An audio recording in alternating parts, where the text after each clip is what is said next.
They'll blanket you in Wi-Fi and profit off the radiation. Congregation collecting the people for that Satan. I keeps it blazing, cause I can read between the lines. I ain't blind, we unwind what they're really saying. Genetically modify what you're tasting.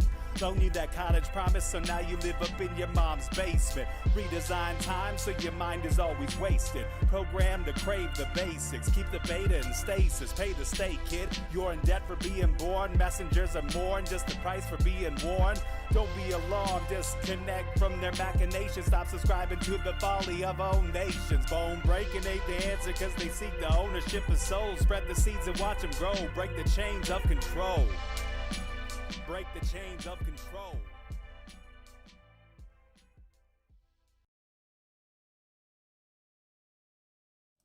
Sweet eternal balance of all that is good, true, and beautiful, friends. Tonight on Rogueways, we have a badass of fire and ice in the flesh, balancing the up and the down, the yin and the yang, the good, the true, and the beautiful, all in the spinning of her life and ways through word and action in many forms all over the social spheroids of our lives and via Project Chaney, a series of rabbit hole diving and interpersonal explorations of the various aspects of truth and consciousness in our modern age with beautiful guests.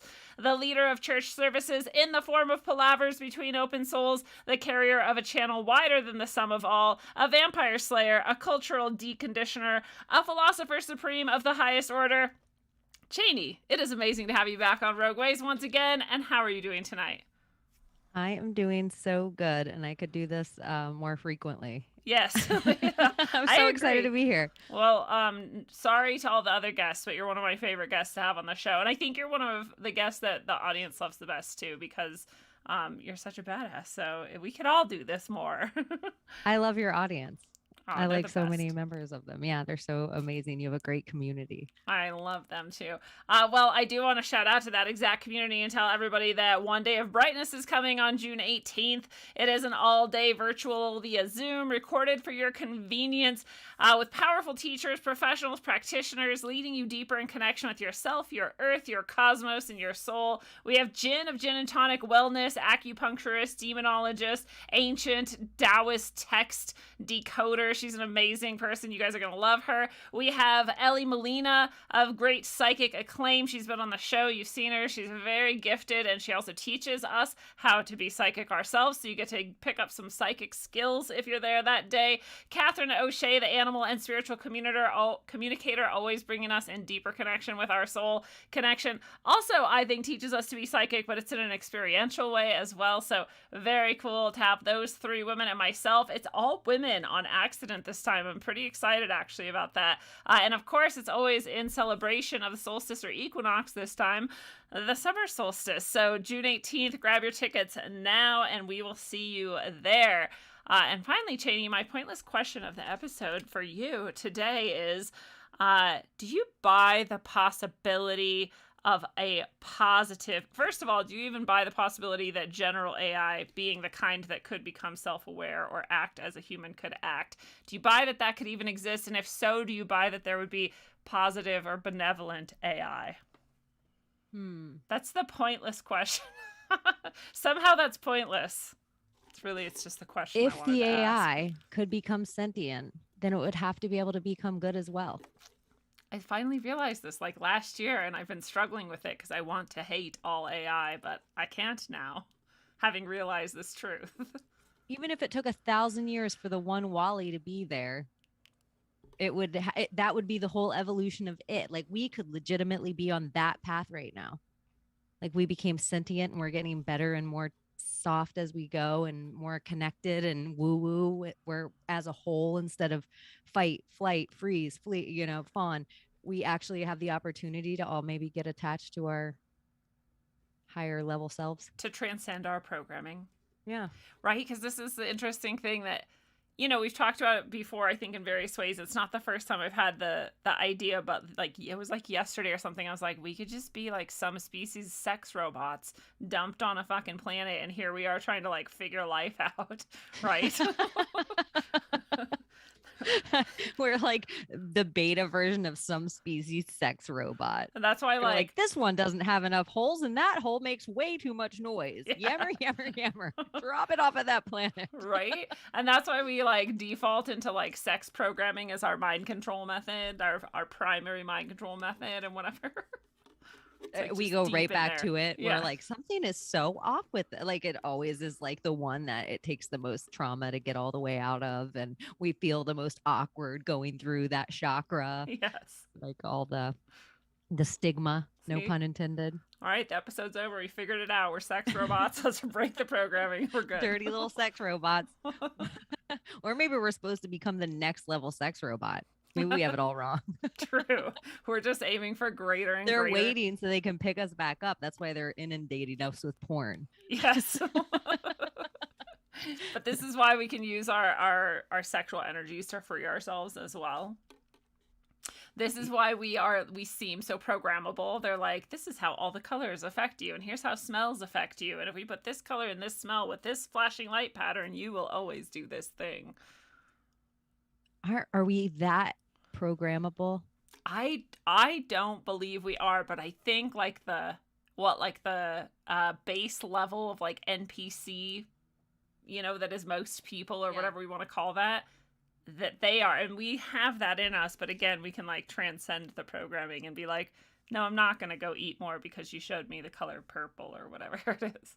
Yeah, because it's even like the false flag. You almost wonder the build up to it, or all the social programming we have. You almost I've been looking into Trayvon Martin again, and even that whole wave of social programming that happened to us at the same time. And it's all ritual to them. Yeah. So, we get our mask and we get the color shoes we're supposed to wear, and we get our chant we're supposed to say. But the black hoodie, that is the first thing we put on before we walk into the ritual. So it's like, I always went back to Kobe Bryant to the start, but then going through all of that, and the mayor's race, like with DeSantis and with Gillum, and what Florida, the third largest state in the country, represents, it kind of was like, how different could it have gone if we got a smiling Obama type Manchurian candidate, Jeb Bush, governor again during the last few years?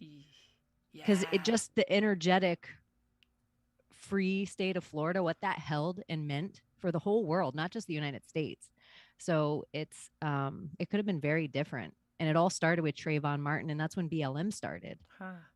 So I'm I like, didn't know BLM started that long ago, because I remember being like, I stand with Trayvon, and like putting a hoodie on and making that my profile picture and stuff. LeBron was the first one to stand with Trayvon, and look at LeBron James is always like right in the forefront with the NBA, being like, we should shut down. Here's the social programming. LeBron James is such a big one of those. And it wasn't right after. It was just, we had BLM, we had Colin Kaepernick take the knee.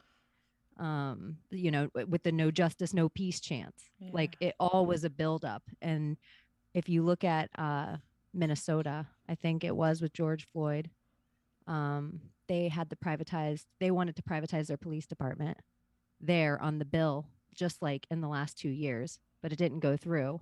So then you have Obama tweet out, oh, the school kids, I'm so sorry, and George Floyd. Yeah. That's two birds, one stone. To guess what? If we can take your guns and your cops, then we can walk you in the UN, or like you were saying, robots. Yeah. Like Amazon will be your police, a privatized police force, and then you lose all your rights. Dude, it's all wrapped up. And Canada's just like, yeah, okay, well, let's get rid of even more guns now. We've already, like, you can't have guns. We already have 10 billion laws. It's already very difficult, but we're just going to, like, take ones you already have now, too. Because why? Because a school in the U.S. got shot up. Like, that somehow makes sense to anybody? It's insane. But it's just that programming. It's just emotion. People are like, yeah, less guns. I saw this tweet from the satanic cunt Hillary Clinton, and she was like, it's a very simple chart. I thought you were like at satanic cunt, and yeah. I'm like, I don't follow her. She's probably really rad though. And it was this graph, right, and all these countries are down at the bottom with like the number of gun related violence exhibitions they have or whatever, I don't know, whatever.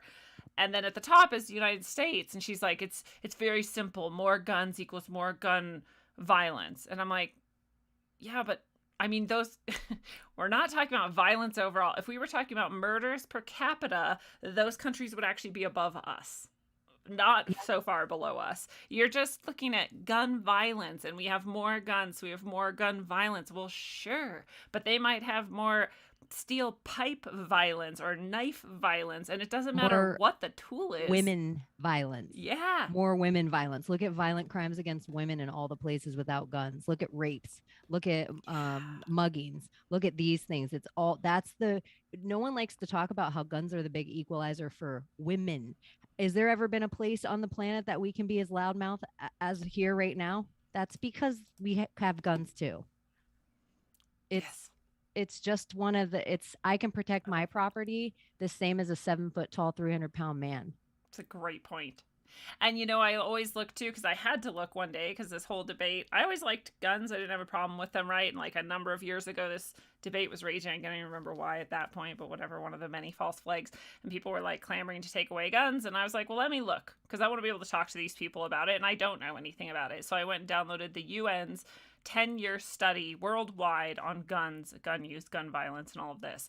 And if you read the text, it says like, oh, guns are horrible and they kill a lot of people and we should all have no guns. But if you look at the actual data they gathered, in every country where there are no guns or strict gun laws or you're not allowed to have guns, murders were higher every single time. Murders. And look up all these places they always compare us to. I keep bringing this up to people. The same thing I just said about Florida being the third most populated state in our country.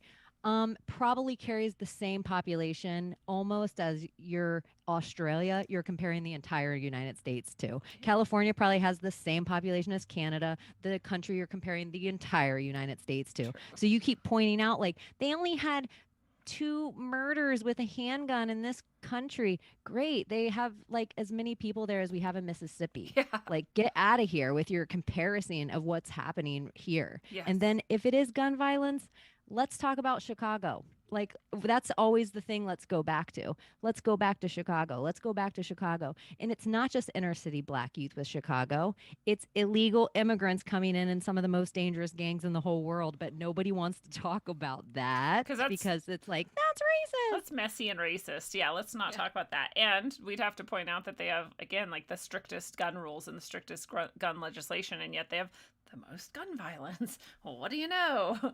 People don't ever want to look at the actual data because they just want to feel good as saying, oh, if we get rid of guns, everything will be fine. That's how I feel about it. It's like, yeah, but you could think. It'd be better to think than feel through this. And look up all the school shooters from the history of like from Columbine to today. They're all on weird drugs that your same pharmaceutical company that wants to shove random needles in your arm and in your babies and in your wombs. They're all on some weird drug that this doctor's shoving this down their throat and that doctor's shoving this down their throat. And they're all on meth from the time they're 6 years old. I mean, Adderall. And then they're all like, it's the whatever beaker's going on inside all of these kids. And then if we want to get into a conspiratorial realm and what's happening with 5G, how are most of these kids have 50 more vaccines in them than you or I. So how is that affecting their mental state? I don't know. Like how many things do they have going? To me, if I'm the most evil person in the whole world and I'm scheming, I don't want to give you a rash. I want to give you a mental disease. Yeah. I want your body to still be able to work like a good horse. I want everyone to know you're crazy so that way I can dictate and keep tabs on you. I don't want you to have an itchy rash. That's easy. I don't want you to have herpes or hepatitis. That's easy. I want you to have something mental. I want you to be in my clutches forever. And to bring it back to the whole like robot thing and how easily programmed we might be if we're especially unaware, I want to bring you back to the level of programming that's easiest for me. I want to remove your ability to have those higher functions and those higher connections. And I want to just bring you back down to the base level so I can push your buttons more easily. Yeah, no one wants to talk about the SRSR. Well, our community wants to talk about it, but other people don't want to talk about the SSRI thing with all of these shooters. And in fact, if you bring it up, people are attacking vehemently, like, oh God, it's one of you again. And it's like, well, why won't you address it though? Like, why is that so prevalent in this group? And why aren't we more concerned about that? And interestingly, I just went to this acupuncturist, which is why we were a few minutes late today, because I was a little bit late coming back from that. He looked at my hands. He'd never met me before, right? He has no idea why I'm there. He looks at my hands and he's like, oh, thyroid, do you have Hashimoto's? Like, he listed all the things wrong with me by looking at my hands, which blew my fucking mind. I love acupuncture. I've been going to acupuncture. I've never had an acupuncturist do that before. So that was amazing. And I was like, yeah. And he's like, and you have this, and you have this, and you have this going on. And I was like, yeah. And then he goes, oh, and you probably have like this thing that I haven't had diagnosed by anyone yet. I didn't know I was having. But he's like, oh, yeah, that's why you're having this and this and this symptom, aren't you? I was like, I am. And so he just like laid it all out. I was like, wow, I already love this guy. This is the best thing that's happened to me in a long time. And then he goes, you took SSRIs when you were young, didn't you? And I was like, yeah. And he's like, Hashimoto's. And he didn't say anything else. And I was like, dude, is Hashimoto's from SSRIs? Like, and does it take that long to develop? Like, or did it start back then? And anyways, if anyone's out there suffering from thyroid, autoimmune, or Hashimoto's, that's an interesting question to ask yourself. Did you ever take SSRIs? And is it connected? I'll have to ask him more about it in the future, but I took it for a very short time, and it still could have been having these long-term damage on myself. Or even some kind of reaction to some vaccine that you have in your area at the time. Because, you know, there's things like the lupus, the Lyme, the HIV, the whatever, these immune weird things that no one ever hears of, the like whatever bar syndrome and whatever gluten thing and whatever. And it's like all these stuff that came out of nowhere, and they all have this weird fall guy. Like, I'm of the place now where I'm like, ticks probably don't cause Lyme any more than cigarettes cause cancer. Yeah. Like, it's all, and I think cigarettes, they took that away from you because if probably done at the right level with tobacco, you probably sage your internals like you'd sage a room. Like parasite sit around a fire and you would smoke it with somebody else or a medicine man that would make a specific tobacco blend, and it would cleanse your lungs in a way that was the exact same way at getting the corners of the evil, you know, the energy out. And so there's something about how they rushed in to get rid of cigarettes and demonize it and blame it on all this stuff they already knew was coming because they did it the same as now. The cause is in the cure. The cause is in the cure. So I just think they, like ticks, they're like, what else could they do with this? The same as the school shooting narrative. This is the new way, I think. Like, they don't just want the guns. What else could they do with this? The tick thing, they don't just want to blame the ticks on people. That's an easy fall guy. Yeah, but what would that eventually cause us to do next? Oh, there'd be big regulation on us going into the woods. Big regulation on that, because they don't want us to bring Lyme back to our communities, so they'd have to rope that off. Yeah. And then maybe they'd have to spray all the woods or light it on fire and get rid of it. And we'd beg for it to happen. Get this woods out of here. Yeah. Destroy all this land. We got to kill these ticks. That's how I feel like we think. It's like they blame this one thing. Light the cotton crops on fire. They're racist. Yeah. And then it's like, then we overreact and beg for some kind of not good ending. Yeah. That's even worse for us. Which is their true actual plan. All the layers, right? People are like, well, are they doing it for this or for this? And I'm like, both. All 3, 4, Yeah, 12 layers deep. Like, they're really talking about 5D chess. They're on like 12D chess at this point. That's a great point with the ticks too. You know, and this has been, a lot of people have been reporting lately. I've been seeming to see a lot more that there's way more ticks this year than normal, right? And someone was just commenting on another post today. They're like, all these ticks, there's way more ticks than normal. And I'm like, this is so weird. It's not that weird though. It's not that surprising, especially if they want to blame the ticks for this, even if they're not the main cause. But they also, was it last year, that creepy ass guy over at the fucking one of the WAF meetings or whatever the hell. And he was like, you know, since these idiots won't stop just eating meat on their own, we can just like give them that tick disease that just changes their genetic code so that they can't eat meat. And then problem solved, climate change averted. Like, if these motherfuckers can't choose this on their own, then we'll just make them. By the way, we don't have to tell them. They don't need to know we're doing this. We'll just do it. And then this year, all these people are developing that exact meat allergy, and the tick population is supposedly out of control. And I'm like, that's not an accident. Again, and then you build in more customers for that Bill Gates meat. Yeah, that looks like poop. Has anybody seen this? Like, it looks like poop logs. It's all gross and it's fucking awful. I believe they put all their little symbols in our little simple emojis. They've wanted us to play in shit for quite some time now. Like That's we've a had a good point. shit emoji forever, but it took us a decade to get the finger. Yeah. And then they took away our real emoji Second Amendment when they took away our gun and gave us just a squirt gun. Yeah. I was like, this is so ridiculous. We have a knife. We have all these other things, but we can't have a gun emoji. Hand grenade. I know it's so stupid, but when I was still teaching, I was chaperoning like a prom or something, you know, and so you get a free picture. So I was like, sure, I'll go get this picture. So me and the person I went with went and we were taking the picture and I did the gun fingers and the guy was like, oh no, you can't do that. And I was like, can't do what? He's like, can't do gun hands. I was like, I'm an adult. I'm a teacher. And he's like, oh no, we just can't. It's a policy of my company. I'm like, this is so ridiculous. You guys are anti-Farrah Fawcett? Yeah, like what? Commies. Oh my God. It's so ridiculous. You guys don't like Charlie's Angels? Commies. Come on. Have some sense about you. Yeah, that can't do gun hands. The tick idea is really, because their goal is to keep us out of the nature eventually, right? That's part of 2030 and everything. Confine us to these travel corridors and these centers of commerce and population and not let us go anywhere else. I'm sure they'll get to go wherever they want, but we won't. Us little and then plebs. our dirty little footprints not on it. But I really believe whatever we think we're living in right now, we're only allowed to touch a little bit of it. I think they keep quarantining us off. Look at Australia, how big that country is. Yeah. And they're like sporadically around the edge. And if you read like a book like Sapiens, they're like, Australia, they were the last ones to get here. And this is the whole thing. Probably not. All that is probably like they were probably in America and Australia for a really long time. And Australia is how sparse they've gotten it to. It's probably taken them 1,000, 2,000 years to get them that sparse and lose all their history. We all watched them lose their guns in one day. Yeah. In one day. And that's in our lifetimes, in recent lifetimes. We were watching Canada, like you were just saying, today. Mm-hmm.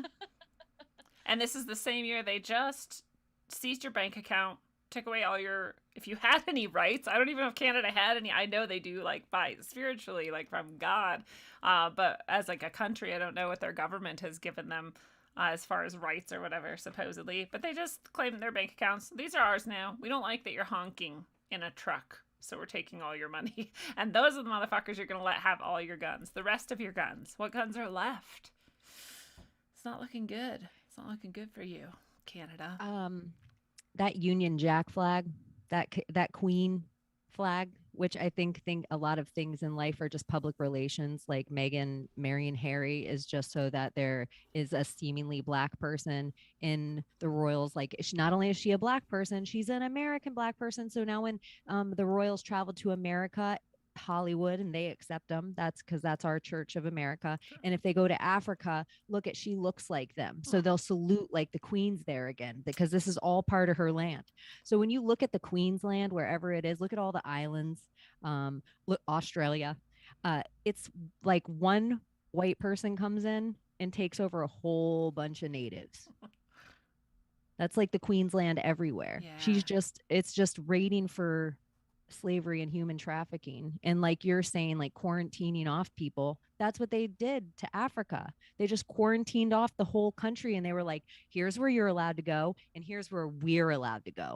So we watched this stuff happen. And even the Nelson Mandela, he's in prison, and all of a sudden he's allowed out and becomes president, and he tells everyone, please stop fighting, because the people were taking their land back. So all of a sudden you have this public figure come out that they all respected from this fight that has all of a sudden a flip of a switch. Stop fighting. Well, who does that behoove? The people whose land it is to stop fighting for it, or the royals who are sitting down on these people again for decade after decade, hundreds of years after hundreds of years?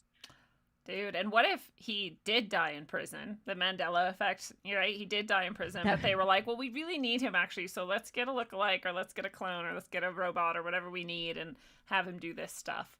And so then he's like the perfect energy. Yeah. To dictate it. Like a play. I like that the world's a play. And then if you look up play, it's to be thought of as a fool. Like, I'm playing you. Yeah. And so that's what they're doing to us. It's just the theater. They just think of us all as fools. And not the good kind either. Uh-uh. But that's where it's like, if we own the game, if you really look at the Joker has more power than the king. True. The actual Joker. So like there's the fool, there's so many levels of the fool archetype. There's like the fool, you're just starting out, you actually don't know, you're naive or whatever, and at that point it's best to just be open and flow to see what's what and to sort of analyze and as you go, but without making any firm decisions. And then there's like jester level where you're like, oh, I see it all, I know it all. I may make myself seem like I'm not trying that hard or whatever, and I am still flowing with things, but now I understand everything. And then there's like the fool where you're being made a fool of and you're an ass. Right? You're just like the brunt of all the jokes. I know, and even jackass, that's an interesting word. Just to like, ass they put on something. You're an ass. Why is it the Union Jack?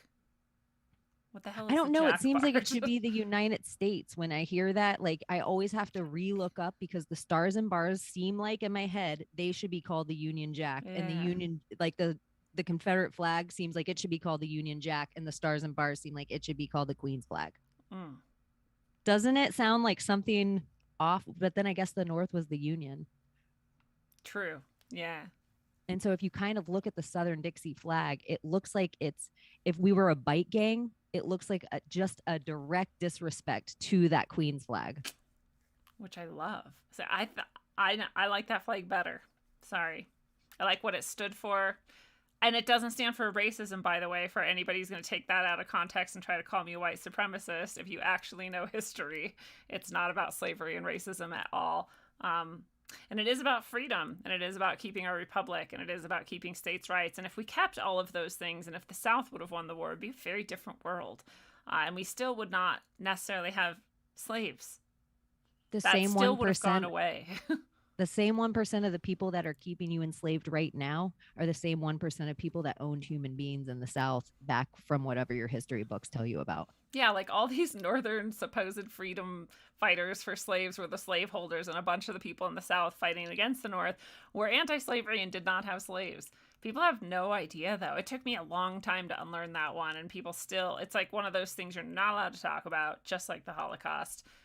Taboo. Don't question anything. Just keep going forward. Otherwise, you're a Nazi and you're a racist. But I'm like, what? So someone's going to call me a name? Oh, no. Like, and there was a whole bunch of workers that they had houses and they worked on this land with their families, and they got paid and got taken care of like they were part of the family. That was an entirely different thing. There was all these different stories of the South. There was free towns of Black men in the South that existed. And then in the North, they have, which never gets talked about enough, they had indentured servitude that still exists to this day. Yes. That existed where you got paid in company store dollars. That's where the whole entire story of the redneck actually came from. That had nothing to do with white people only. It was like they all tied red bandanas around their necks so they knew not to shoot at each other because the federal government was standing down on them.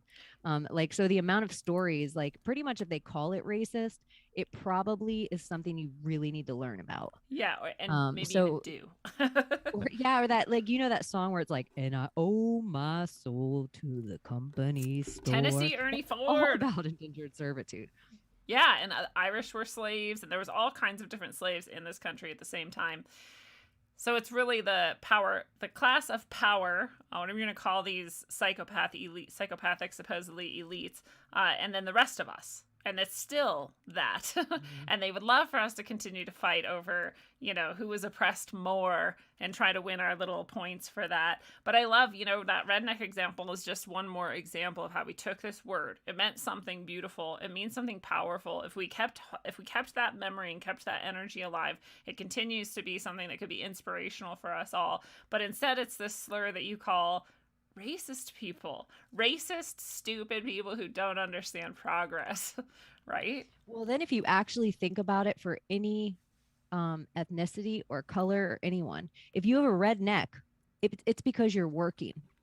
And so really it's just a working class of people as well. And so it's a put down because they want hardworking, that idea to be put down. Only a lesser than man would work hard. Mm-hmm. And that is backward. Like that's a transmutation, like white collar to blue collar. Yeah. They had us thinking that white collar was what we wanted. Pushing numbers on Wall Street was really what we wanted, when blue collar was all the real skills that built everything. Everything. And Everything. now we have none of those skills. Our bridges are falling apart and our plumbing's falling apart and our roads are falling apart. And everybody, it's not about taxes, it's about a skill set. And you don't have the skill set. Yeah, have you Like, tried to find anybody skilled at anything recently? Like it gets harder and harder, and it's pretty terrifying, to be honest.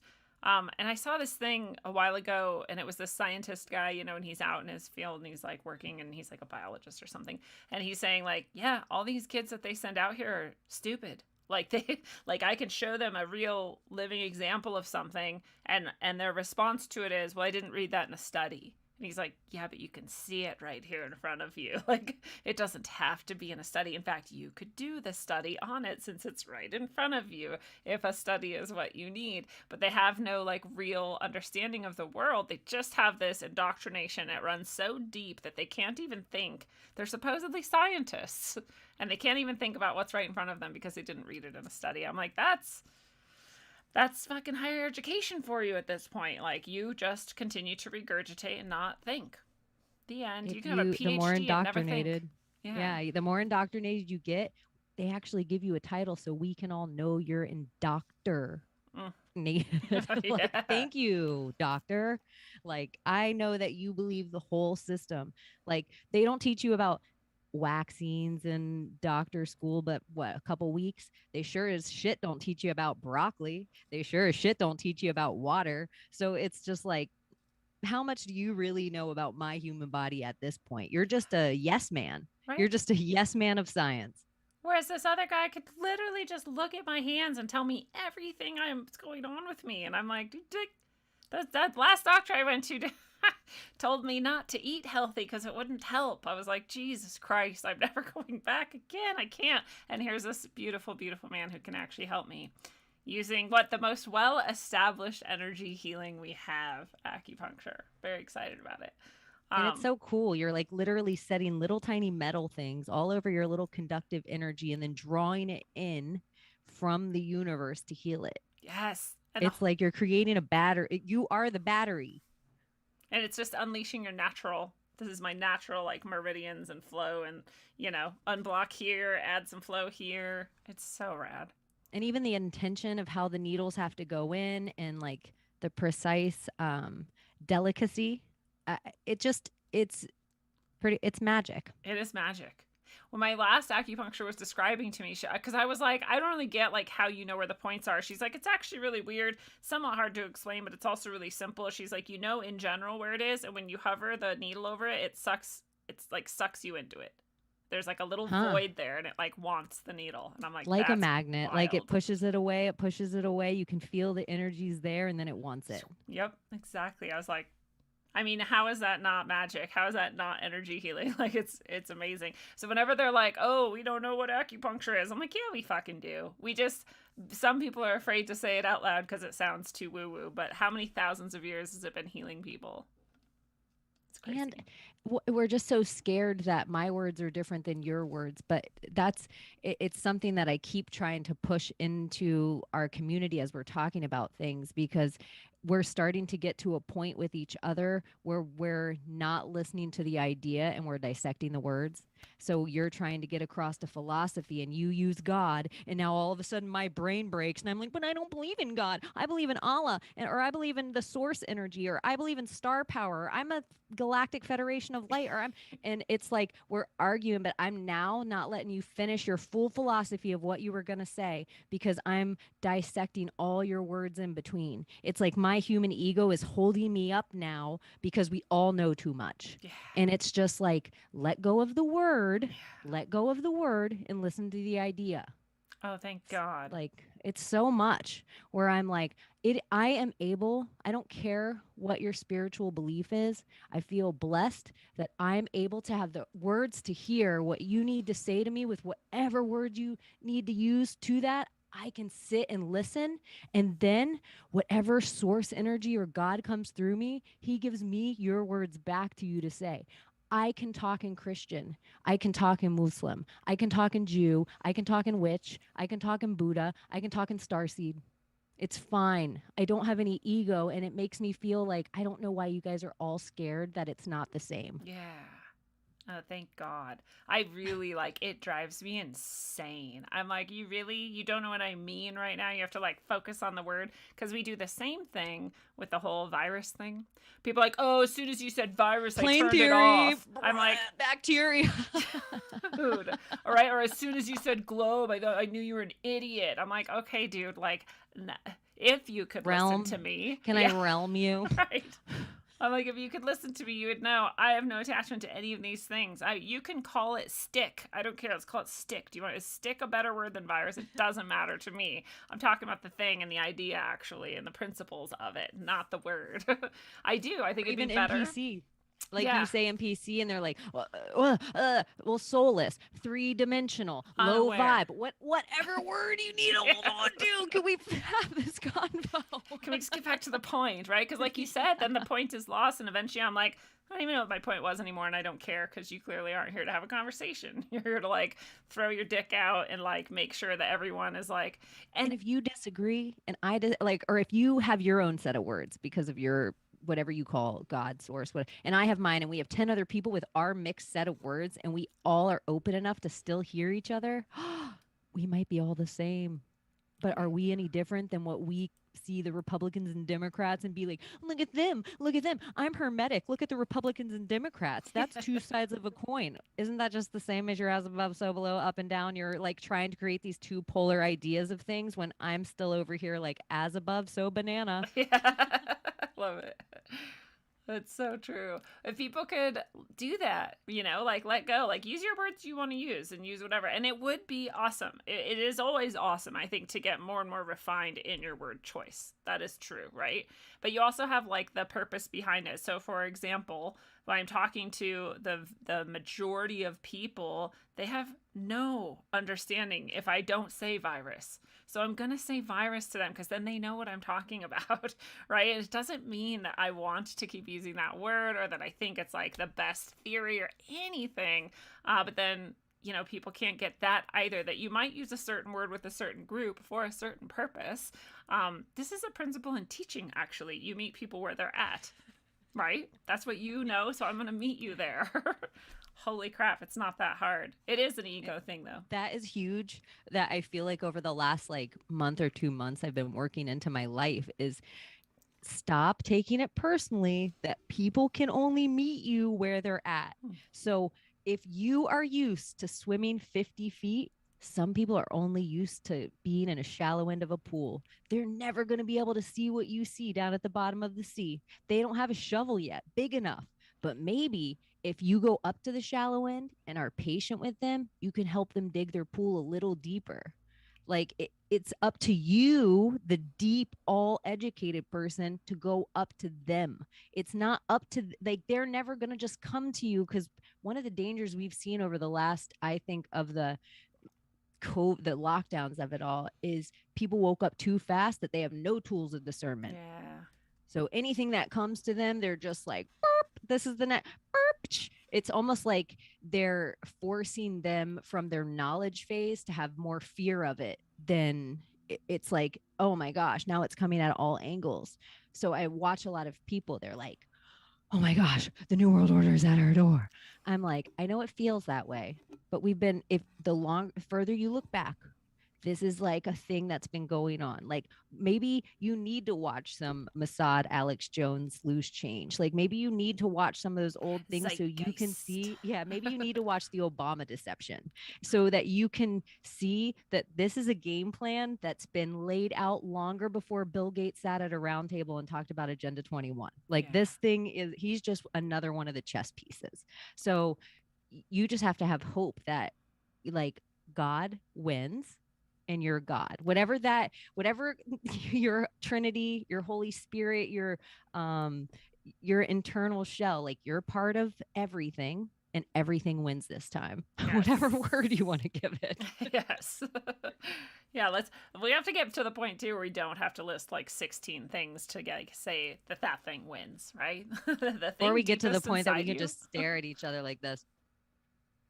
I And don't know we why just mine was know. like wide-eyed. We just know because we don't even need grunts anymore. Yes. That'll be a beautiful day. Yeah, it is hard to watch people go through that and they're like, "What are you going to do? What are you going to do?" Wow. And I'm like, I'm going to keep doing what I've been doing. I'm going to keep healing. I'm going to keep living. I'm going to keep enjoying it. I'm going to keep trying to be more and more self-responsible, in every possible way. Like, that's my plan. They're like, "No, what are you going to do about the New World Order and like the WF?" And I'm going to keep doing this. This is what I'm going to keep doing. They're like, "Oh, you're just a coward or something." I'm like, I don't know, dude. I've done all the things. I've been doing all the things for so many decades. And I finally learned, like, this is the only one that works. The rest are cool. Go do those. I'm Everything not that scares you, prep it. Get a generator. Yeah. Get yourself some seeds. Learn how to garden. I think it's so funny how many people want to buy a farm and they've never put a plant in the ground. I'm like, have you tried to keep a house plant alive for more than one winter? And then you're going to dive into animals, and like, that's a whole different ball game, and like, whew, and heartbreak, but it's beautiful. But yeah, you want to just start. And that's why I love that idea too, of like, start anywhere, put some things on your windowsill or whatever. Go outside if you have any plot of dirt anywhere and just try one thing, grow one thing, just see what happens. Try gathering seeds from something. That's not as easy as I thought either. I was like, yeah, we'll just get the seeds. And it's like, oh, you have to like let it get to a certain stage, and you have to like take them at the right time, and then you have to dry them in the right way. And I didn't know all that. Like, it takes And what time. about like just work on trying to start a fire with just 2 sticks? That's hard. What about if you got great with that? If you can do that, you'll outsurvive half the other world. Half of the world you'll outsurvive just because you can start a fire with sticks. Dude, I got my magnesium fire starting thing in like 2009, I want to say, and I still have never ever started a fire with it. Like, I can't. I suck. I'll have like a pile of tinder that seems dry to me with paper and everything, and I've like scraped the fucking magnesium on it, and I like hit the spark. Sparks are like flying, the magnesium's everywhere. Something will catch and I'll be like, I did it, and then it'll go out, and I'm like, what the fuck? Like, this is so much harder than... You blow on it nicely and sexily, like... I have not done any like calling in the fire and the air and the earth and the water elements or any of that. I could definitely add that, but I think I just suck. Like, I just need way more practice. But we have a fire pit now outside, and so I can Maybe you're a wood girl. Maybe metal's not your alchemy for that. Maybe you actually need the like hole with the stick. Maybe. Yeah, maybe you're just, that's not your... There's tons. Maybe you need the bow. I do need. I tie the string. Because I would get lazy and bored otherwise. So that would make it way faster and easier. Yeah, maybe you need to burn directly into the wood and not throw spark on it. So I got like really, really weak with it, and I bought like the torch. I just have like the butane torch, and I just like fire starting. Like, this works, but like, that's not really fair. Well, if you just have a couple big lighters right in your storm kit or your earthquake kit or whatever your kit is, that's good. That's a ton of lights. Yeah, that's a ton of lights. I trust that I'll end up next to a lava pit if I really need fire. I know, that's how I feel. I'm like, they're like, well, what are you gonna do to eat if shit hits the fan? I'm like, tie a string to a stick and throw it in water. Yeah, like, food will appear. It's this thing that comes back to, like, I'm not trying to be flippant or lazy about it. I've done a decent amount of prepping. I have like however many months of dry food storage. I have the garden. I have the chickens. Me too. Whatever. That's why it's easy for me to be like, yeah, come over to my house for some MREs. But I also like really do. I'm like, well, the universe has done miraculous things before for me in my life. I think everyone's had an experience or 10 where they've been like, holy shit, that's not even possible, but it happened because it had to happen that way, right? So I trust that, like, whatever's supposed to happen is going to happen, whether I like it or not, whether I plan for it or not. Not an excuse to be lazy and like not face things, right? But just to say, like, do a decent amount and then like try to let that shit go, because who fucking knows? It could also be that we have a future where we never ever have to use any of that, where we always have what we need continuously just coming to us. Bountiful. Society does not collapse or whatever, or there's other directions we can go, and we do not know what the future holds. So I just try not to be too attached at the same time. Well, you can only in reality, you can only protect what you have in a book bag, and everything else. It's like, how true. much of your life or guns or family are you willing to really fight for your garden? Because Yeah. if anyone bad wants to take anything from you, Am I gonna especially kill after him? shit, they can. So it's just like, are you in a community you trust? Are you in a state that you trust? If you're not, I think they want us all to think the big system of federal government is broken. So we stop voting for local leaders at all. And you need to know who your mayor is. You need to know who your sheriff is. You need to know who your city council are, because these are the people with all the power of your town, if whether or not it's going to mask up again or go along with the New World Order.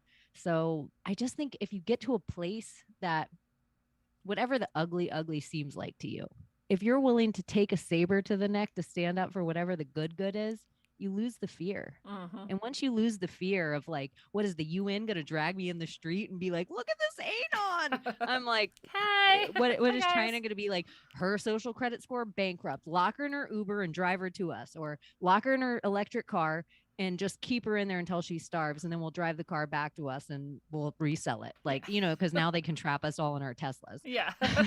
Like everyone's like, that's crazy. I'm like, OnStar could lock you in, and that's been around like longer than we've been alive. Dude, we've seen so many what that Gary Webb's the two Webb. shots to the back of the head, or is he the Yeah. car accident one? No, I think Gary Webb's the one that got shot twice. Oh, okay. He killed himself by shooting himself twice in the back of the head. Well, there's another one just like him who's also a journalist who's also exposing some like heavy CIA like shit or whatever. And he texted someone and said, "It seems like someone has control of my car, or there's something wrong with it. I'm taking it to someone right now to see what's going on." And on the way, the car ran him full speed into a tree and he died. And it was one of these electric cars, or like with the OnStar or whatever. And like there was a whole thing about, do they have this ability to completely control your car from remote and do something like that, speed it up, steer it, drive it into a tree? Seems so. And that was a long time ago. I mean, Paul Walker, think it was there's like a 10 years blast ago. from the past, that same, remember Paul Walker? Yeah. Why is that? His car. Just because people conspiratorial, he was all in some charity to save the oceans and traveled to all these island nations and things like that. And people say because of his connections to Hollywood that he had some information on some people that he shouldn't have, maybe in the Clinton Foundation, and they drove a car he tried into a tree. And anyone that thinks that remote control stuff doesn't work, go to Operation Northwoods and look up the CIA documents all on it. And they were going to use a drone back then. So people that don't think drones could exist in 9/11 or drones can't exist or anything remote controlled, this stuff has been going on longer than we've all been alive. Yeah. Even I kept wanting to get these old cars, right? Because I'm like, I want a purely mechanical car. I want a car that no one can hack into and just crash me into a tree or lock me in or whatever like bullshit they've got going on now. And they did the Cash for Clunkers thing, right? And they got most of those cars and they destroyed them. They're perfectly good cars. There was no reason to get them all off the roads. They said it was for climate change. This is one of the Obama things. And at the time I said the same thing. I was like, they don't just do this shit, you guys. There's like a reason for this. Like people are like, oh, there goes Lindsay again with her crazy shit. I'm like, no, why the fuck is the government buying only the cars without electronics in them from us? One, you can fix them all with your own two hands. And you can fashion the parts too, even. A lot of them. Cuba. All the cars that exist in Cuba from the 50s and the 60s still, and they all still run. So it's like you can work on your car by yourself. You can fashion the parts like you're saying. And most of the old cars that run on quote unquote gasoline will also run on just alcohol, which it's like when you get in the older car you get into, the more likely it is to run on the higher proof alcohol, which really is the whole reason they wanted prohibition to begin with. It had nothing to do with people drinking. It's because people could make their own gasoline. But gas is probably rejuvenative.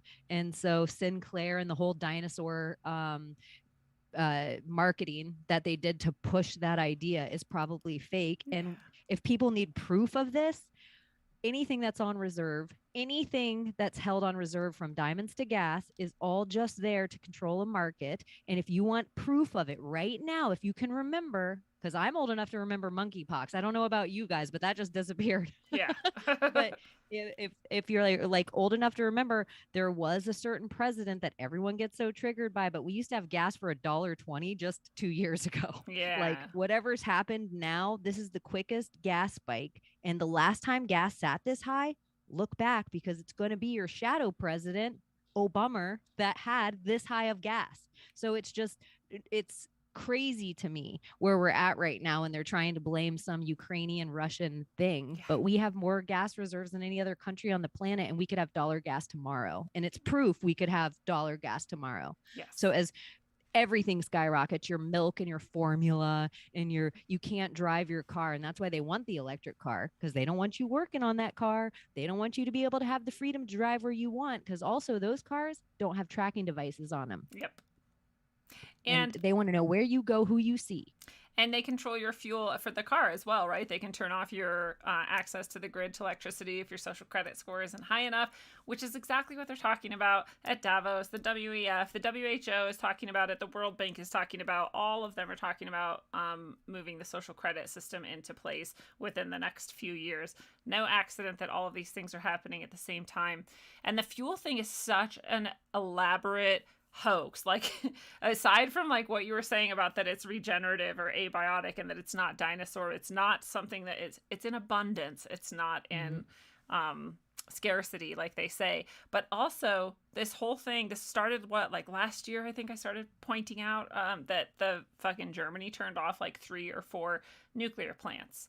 And I was like, well, that's interesting. That's a lot of energy. 3 or 4 nuclear plants is a lot of energy. So what are they going to do to make up for that energy? It's Germany. It's a cloudy place. They don't seem to have geothermal. Like, where's it going to come from? Okay, so then they have oil and gas from Russia, right? Well, Russia just turned that off. So what is Germany going to do? So then they're like, oh, we're going to turn on our coal. We have to resort to coal-powered plants now. I'm like, why? What happened to those 3 or 4 nuclear plants that you just shut down? Way cleaner burning. You're the ones who are supposedly pushing climate change things. So you're going to turn on the coal-powered plants just to make it seem like Russia's causing climate change or something. You could just turn the fucking plants back on. Goddamn. Like, this is all created scarcity. There's no lack of energy. There's no lack of fuel. There's no lack of oil. But they need it to seem like there is, so that they can starve us all to death and push us into There's whatever. no lack of food. There's no lack of food. There's no lack of water. There's no lack of any of it. It's like, but you won't be able to start your car, and they'll be like, boom. Lindsay, did you get your vaccine update? And you're going to be like, oh, I will on my way. Sorry, you can't drive. Like, are you 3 minutes late with your Tesla payment? And the car just drives itself back to the, you're like, wait, I can't get to work. Exactly.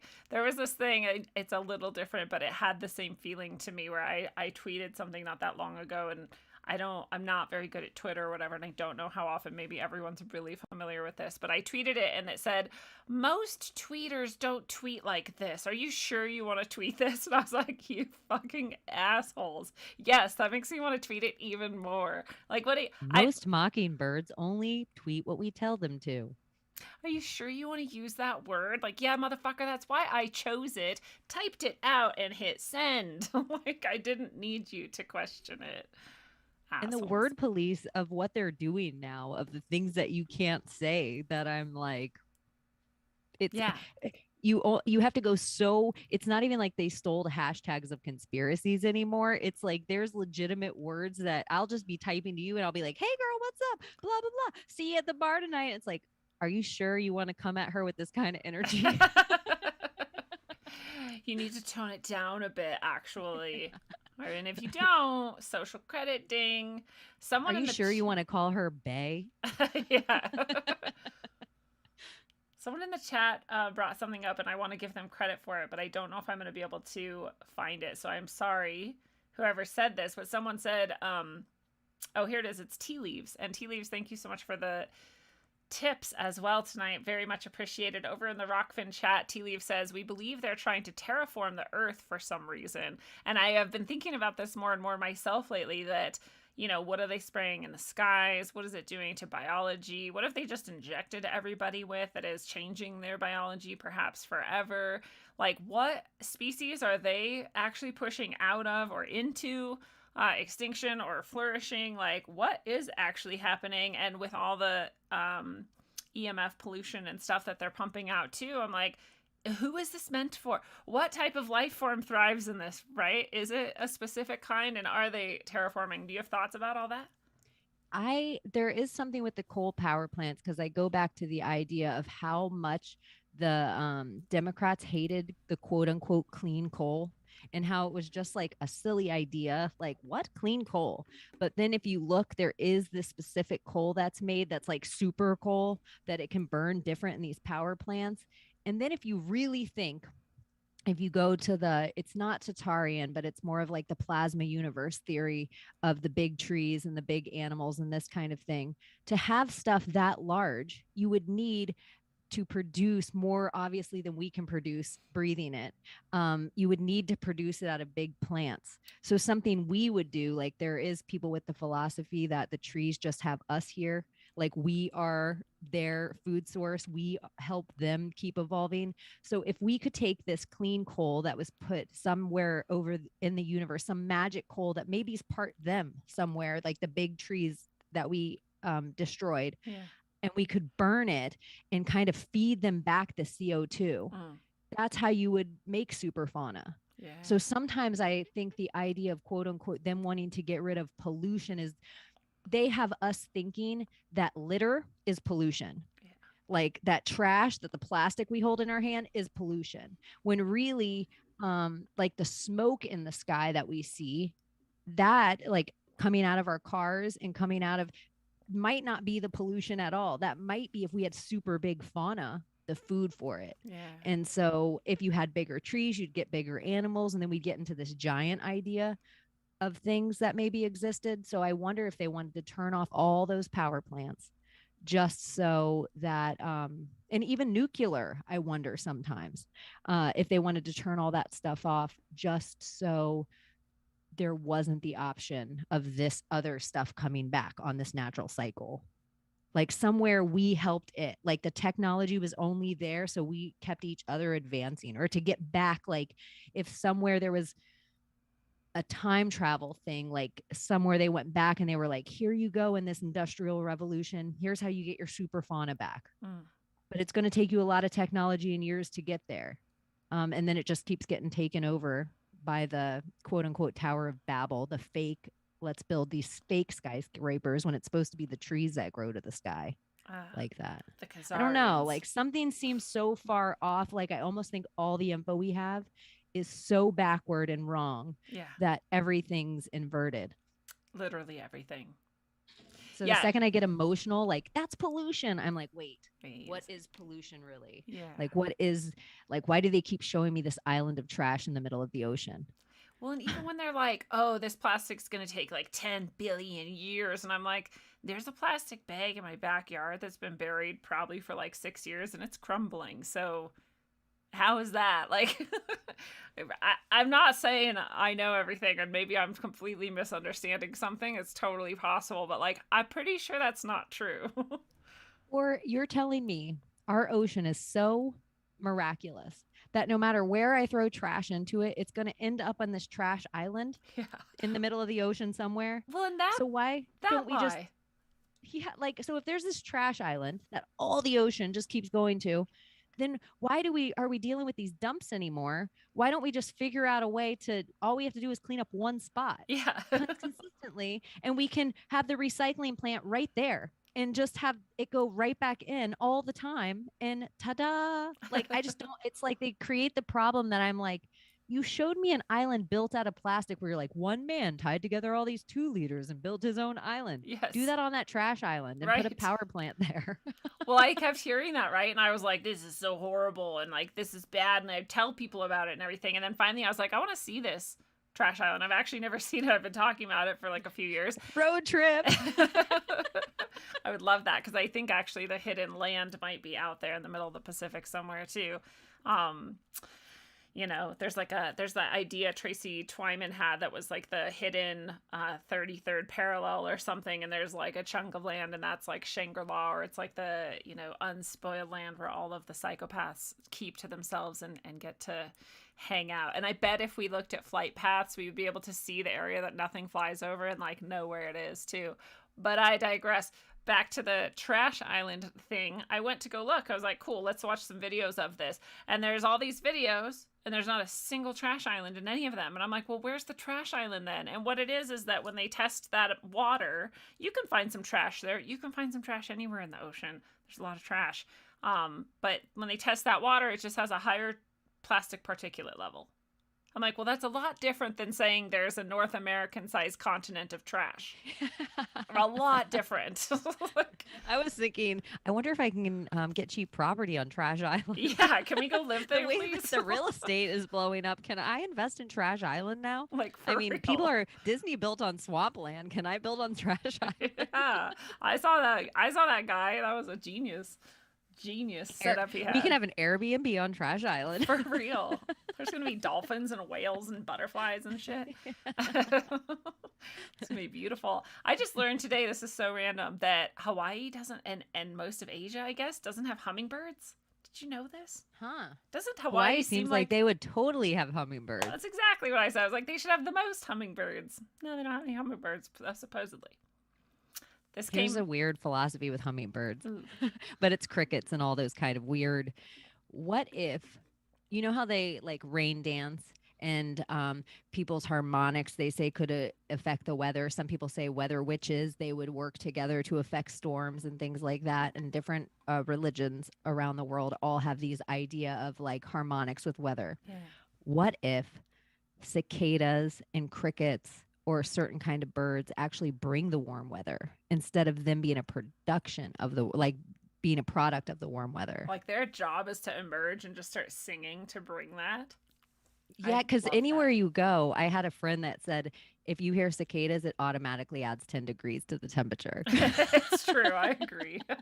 Yeah, it's like if you're in Georgia or the Georgia-Florida line, there is a sound that is piercing and it's so high pitch. It hits you in a place that you're like, who knows who hears this? Like, how far does this go up? How can you hear this from an alien spaceship?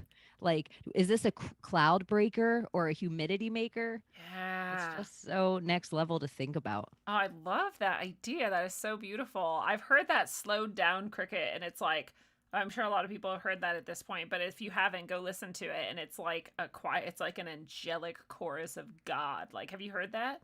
No. They slowed down a cricket song to like, because it's like, whatever. They slowed it down to like super slow, and it's like, oh, like it's like operatic and fucking beautiful. And you're like, what the fuck? Like this. So like you're saying this, and I'm hearing that. And I'm like, it's like a choir to God. Like it's amazing. So now if you could meditate, your Mozart, your Beethoven, you could meditate back then where you could actually get to your place of breathing to hear that. How easy would it be to write? Like to sit down at the piano now and you're playing something. Where did this come from? Where did this, because we hear these mockingbirds all the time and everyone's like, oh, look, they sound like 80s car alarms. And I'm like, do they? Or do 80s car alarms just happen to mimic the mockingbirds? Yeah. Like what came first? True. That's beautiful.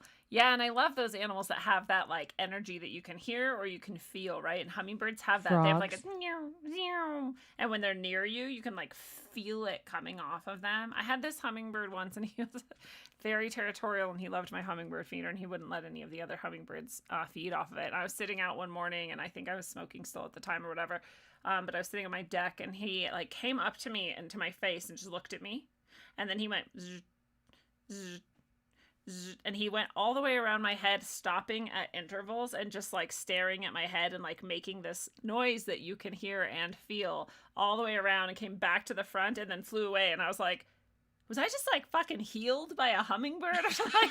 Was I just hummingbird ties? Yes. See, like, he was like picking up on my brainwaves, and he's like, okay, here's an adjustment. And like, he was like the acupuncturist of sound on the bird level. Like, what the fuck just happened? I was sitting on a roof once in Oregon, and I would go up, like it didn't matter day, night, or whatever. It just gave me this like sense of calm to sit on the roof.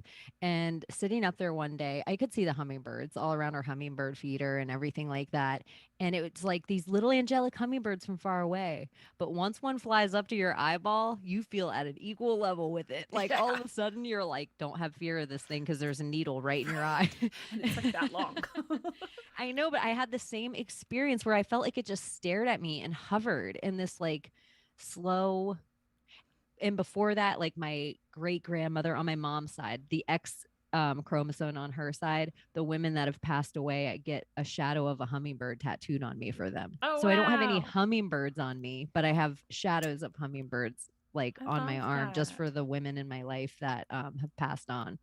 But Beautiful. it was a night, it was like a weird experience of feeling that and them and the representation of that. And then also like that quick moment of fear and then the human understanding that this thing isn't there to hurt me. Yeah. It, like of the immediate calm down where it wasn't like my whole nervous system was messed up and now I have to breathe through it. It was just like like there would be no different of if I was walking through the woods and a bear noticed me and I noticed it and then it just chuffed and kept walking. It would have been that same, I'm fine. I'm fine. But it's like a tiny hummingbird to have that kind of power was like, huh. They are little badasses. Like they're actually fiercely protective. They can kill with that little beak. They can like ram it into like heart or brain and kill. Not that I mean I don't know if they're like trying to or whatever, but they're like actually little fierce little beautiful shiny amazing creatures. I had a hummingbird feather like a few weeks ago like fall right in front of me and it was like neon green like the color right behind you right now and it fell and I like tried to catch it and it like fell on the ground and I was like I had this weird moment where I was like, I should pick it up. And then I was like, no, leave it. But ever since then, I'm like, what if I was supposed to take the hummingbird feather? I don't have any hummingbird feathers. And it came to me. But I just have to let it go, I guess. This is so the juxtaposition of what we're talking about of taking something so beautiful. But here's like, this is such Florida man shit. I have two Florida men in my family and maybe three if I want to include my brother in that now, but he's just quite not old enough yet. But one day he will be a Florida man. But my mother's two brothers, one of them I remember sitting in his like ranch house on the deck and like the hummingbirds were flying by and he's like, I'm such a good shot. I shot one of those once. And I was like, what? Oh, You it's like shot killing a a unicorn. hummingbird? I was like, you No. shot a hummingbird? How did you even know that you made contact with it? Like, what was it? Just a little tiny, Yeah. oh, like, Oh, what kind of demon are you? seriously. And I was like, that is the most redneck shit I've ever heard in my life. And he's like, do you know a better shot than that? And I was like, Not a I bad can't point. say I do. Don't encourage yourself. You're not wrong, but also you've killed a unicorn and we can never speak again. No. I know, but I'm sure somewhere in life, and I'll brag about that. Like my uncle killed a Yeah. hummingbird once. Oh, you think you're a good shot? Yeah. Check You shot this that deer out. from how far out? My uncle killed a hummingbird. I've been thinking about getting a rifle, and I went and to this horse riding weekend, and I got to shoot my first rifle, and it was a 22, and I was like, oh, I get to shoot a rifle, and we got out there, and I shot it, and I was like, oh, this is like a fucking pellet gun, and the guy's like, yeah, it's kind of like for kids or whatever, and I'm like, oh, well, I mean, this is dumb, like, what's the point of this? I didn't know that 22s were so weak, like so weak, which brings me to the point, aren't those AR-15s, aren't those often 22 caliber? They have those caliber as well So for you can. those things. Like an automatic rifle doesn't mean anything. It's Like not even an automatic rifle. It's no, like they the put AR on things though. They try yeah, to put these names on things to always like make them so much scarier. But if you even look at the kits that they are taking offline, because there's so many ways you can just take your Glock and turn it into just with a few little adjustments, turn it into something a totally different weapon. The same as cars. They're just really sure. trying to do everywhere to take off your your amount you can protect yourself. And the amount that you can do for yourself. right? There's this book, it was Rainbow's End or Childhood's End. Shit. They're both sci-fi books, and I can't remember Childhood's End's the one with the alien overlords. Okay, then it was Rainbow's End. So no one ever knows about Childhood's End. I'm like, what did you just say? I think I read that one too. So crazy, dude. I can't remember a lot of books that I've read though, because that's just how many books I've read. But this one, the future is that humans have no users. They call them user serviceable parts. Nothing has any user serviceable parts, which if you notice the trend, that is also our life, right? Like my phone no longer has the pieces I can take in and out. You used to be able to take the back off and you could take in and out so many different parts of your phone. And now you can just change a SIM card and that's it. Can't change the battery. You can't do anything else. Probably a lot of people don't even remember that you used to be able to. Cars are getting that way. Like, this is the way we're headed. That book was prophetic. Yeah, you're so right. It's kind of interesting because Childhood's Ends is kind of the same idea where the overlords, where this is kind of always the idea I have about gun control or any control. If you could snap your fingers and delete every gun on the planet, you can for sure take mine too. Yeah. But until you can make that magic happen, I'm going to keep it. I'm going to keep it. Everyone's like, well, what do you need that weapon? To be a deer, to kill a deer. I'm like, oh, this weapon? This is to protect me against the federal government. Yeah. This isn't about killing a deer. Like, you got it twisted. Like, I'll kill the deer too if I need to, and this will work for that. That's also neat. But you could ask that about anything. This is why I hate this argument too. They're like, why do you need that though? Nobody needs that. I'm like, first of all, you don't get to tell me what I need and don't need. None of your business. Why do you get that? Why do you need that much land? Why do you need that much water? Why do you need that much stuff? You're sounding a little socialist, little communist to me. Don't worry about what I need or what's going on in here. Why do you need 12 cars? Right? Why do you need to know? Right. It's none of your fucking business, actually. So as soon as you start justifying it to these people, you've already entered the trap, right? You just start there and go, it's none of your business what I need and don't need. The end. Right, well, nobody needs that. Okay, well, you don't need it, I guess. And you don't get to decide for anyone else what they need. So, end of story. It's just the endless, none of the arguments make sense. None of them are based in anything but just emotional, reactionary bullshit, which is why they do it. That's why it's so effective. They're like, let's go maybe kill and maybe not kill 19 kids or whatever, or get someone to do it for us. Real or not real, I don't know. It's the emotional effect on people is the same. There's just too many sloppy false flags, too many things that don't make sense. And if you just look at enough cases of these, it could be a Manchurian candidate. It could be like an Operation Artichoke, Project Artichoke, MK Ultra thing. It could be just the right amount of suggestion to a not so smart kid on the wrong kind of psychotropic drugs. It could be legitimately somebody that they set up because they can look at all of our social media so they can tell if someone's bullied or doesn't have an adult in their life or already has childhood trauma. And so they take this and, you know, I always, the Christmas tree bomber in Portland, Oregon, they took an 18-year-old kid. They gave the kid a van. They gave the kid a bomb. They gave the kid the whole nine and said, all you have to do is open this phone and press this button. And nothing happened, but he pressed the button. Now he's arrested. And then the FBI now has new jurisdiction that they can go into Oregon in a way they never could before. It's like they set up the problem. So they already have the solution planned. And yeah, I just think it's so easy for them to do. I think it's so, the fear-based control is the easiest way to control it. Like, it's the easiest way to get the sheep to all like run toward the farm. The corral, yeah. Come on, safety's over here. Come on. Oh, now you're trapped forever. And I really am at this point energetically where I'm not trying to wake sheep anymore. Yeah. I feel like counting sheep is just making me fall asleep. I just want to shut them back in the corral so they don't get in the way. And I want to go and be with the other jaguars and the other lions and leopards and wolves and other things going on out here. And those sheep can stay safe and just stay out of our way right now. Yeah. Because it doesn't help anything. It's making us like, you either stop counting the sheep and just sacrifice and put the blood on your door so the bad energy goes by. Well, it is. It's like, just like we say to them, like, you don't get to choose. You don't get to choose what I need and don't need. You're not going to choose what I am, like, free to do or not do or whatever. We also don't get to choose for them what they do or not do, or, you know, how they want to do it or whatever. Uh, yeah. I do, like, if they're going to come asking, I want to be able to help, but I don't think there's any point in doing anything else. No, you only can give the information to those who seek it because they don't yet have the ears to hear it. And so you're just wasting your breath, you're changing your energy, and now maybe the one person that those words should have been saved for, that was all open ears, you know, you're going to be burnt out and resentful and not feel like talking to them when it's time. So Yeah. I just feel like you can kind of wait for your time and they will come to you.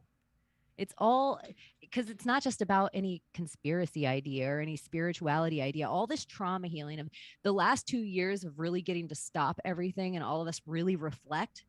If the world really wakes up tomorrow, they're going to need so much assistance to just get by every day, because it is going to be heartbreaking to think every single institution that they've ever been a part of is there to just hurt them and their children. That is going to be devastating. So if we can't heal just because of our parent shit, how are we going to expect to make a better society of like everybody's going to be heartbroken?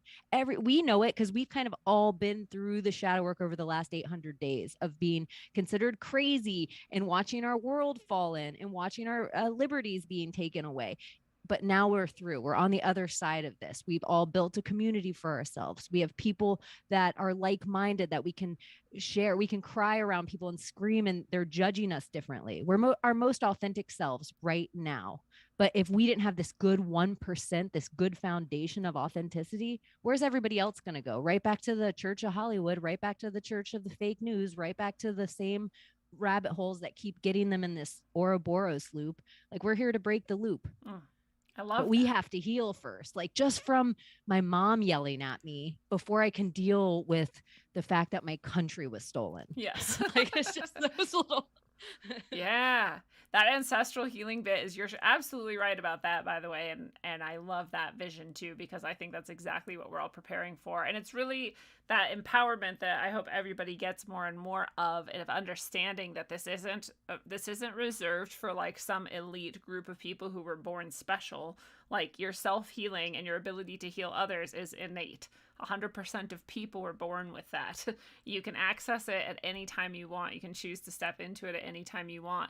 And this ancestral healing bit comes with it too, right? You're healing yourself and you're releasing all of that. And that's part of what's going on right now, and that's breaking these chains as well. Is it's like traveling in all directions and time. And I really feel that is essential. And it's interesting because I feel like they, you know, have really caught on to that and understanding that this is part of how we're escaping the multi-dimensional trap they've been setting for thousands of years, is by traveling in all dimensions and time and space to heal ourselves and everything we're connected to.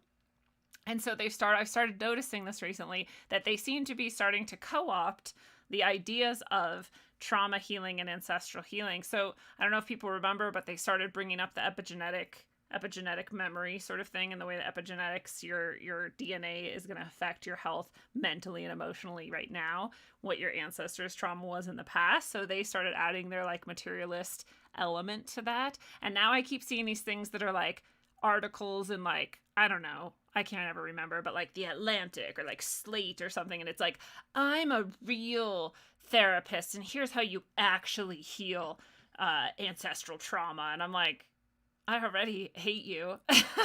And this is already, I'm sure, pure bullshit meant to lead people again out of that, like, I can heal myself, I can heal my ancestral line, and I can help you heal too. And into this, like, no, you need a doctorate and you need like EKGs or something, like all this bullshit that you don't actually need. All these weird machines that they paid money for and they need to give the referral off of the same way the different doctor. It's like the responsibility, each other. I do think it's okay if people go, if they don't have someone in their life they can talk this stuff out to. So sometimes people just need validation. Yeah. Like, it's just like, Absolutely. yeah, that's fucked up what happened to you as a kid. That is horrible. Sometimes no one's ever heard that. Like, they've never been able to get the words out and then have somebody say, that's not okay. And I also think people are so busy comparing, like they hear like us on microphones and we've had this 10,000 hours to get the words out. And this is the chakra that we're meant to heal. But some people are good listeners and that's how they heal. I guarantee you most of the people listening to this are better huggers than I am. Yeah. And that needs to be out there to heal. And then some people are legitimately having children that I'm never going to have. So energetically, I have this space, but your root chakra is meant to have children, because if we don't have that next generation, it's going to die with us. We need to heal them and them keep going on. And so it's like we all have this certain part to play, and not to compare to the part everybody else is doing. Your part of healing you heals all of us. When you have a child and you raise a good human for the world, that's what we fight for, because that good human, they could be better than all of us yet, and they bring it to the next level. And them going to the next level, we go to the next level, all of us. So it's like when you find the words to say it, you heal everyone. When you find the good hug to give and it feels so awkward and you're like trapped in a hug with somebody and they're crying and maybe you're crying and maybe they're a stranger, you're healing everyone. Like that is the like shit that I'm not the best hugger, but sometimes I have good words. Sometimes I have a good ear. And but my sense of touch is a little screwy, but that's my own trauma I'm dealing with. Yeah, I'm like, oh, they're gonna touch me. Leave the body. Leave the body. I know. I go limp, like just completely numb. I'm with you there. I turn into like, there used to be a toy where you press the button at the bottom and it was like string in the inside and it all went limp at one time. And when that's me with a hug. I'm just like Dirty Dancing spaghetti arms. I love it. That was so well said. Yes, that's exactly it. That's exactly it. We've got, everybody has their role to play. Everybody's healing themselves exactly for the right reason. And it is going in all directions and dimensions at once, whether we like it or not. That's the game they don't want us playing. They want to take that power back, but we're not going to give it back. We're going to keep it for ourselves where it belongs. Have you seen Everything Everywhere All at Once? I'm a little bit obsessed. Oh my God. Do you love it? I really did like it. I Like, loved so well done. I thought it was like, I can tell it's low budget. Yep.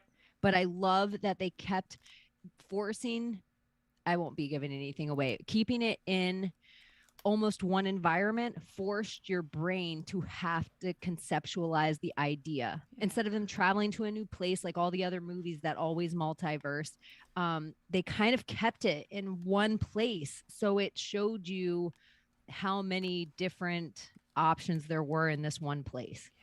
It's almost like too many things, like even the gum. Yes.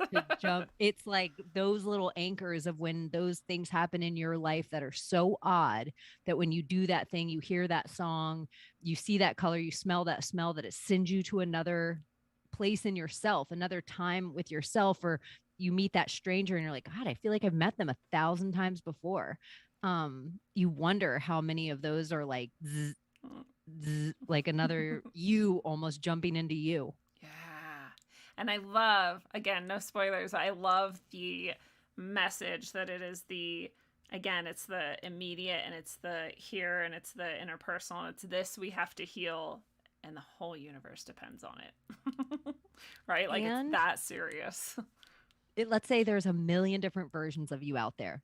My favorite part of it was this version of you is the worst version, and this is the one we need to save the world. That's the best one. Yes. I love that too, because I'm always, people are like, yeah, but like, I don't know, this and this and this. And I'm like, look, all of it is so perfect. It's beyond our ability to conceive of how perfect it is. Every song you've heard, every person you've met, every hand you've shaken, every path you took, every path you didn't take, every word, everything, all of it, exactly how it should be. Just trust that. Like, that is true.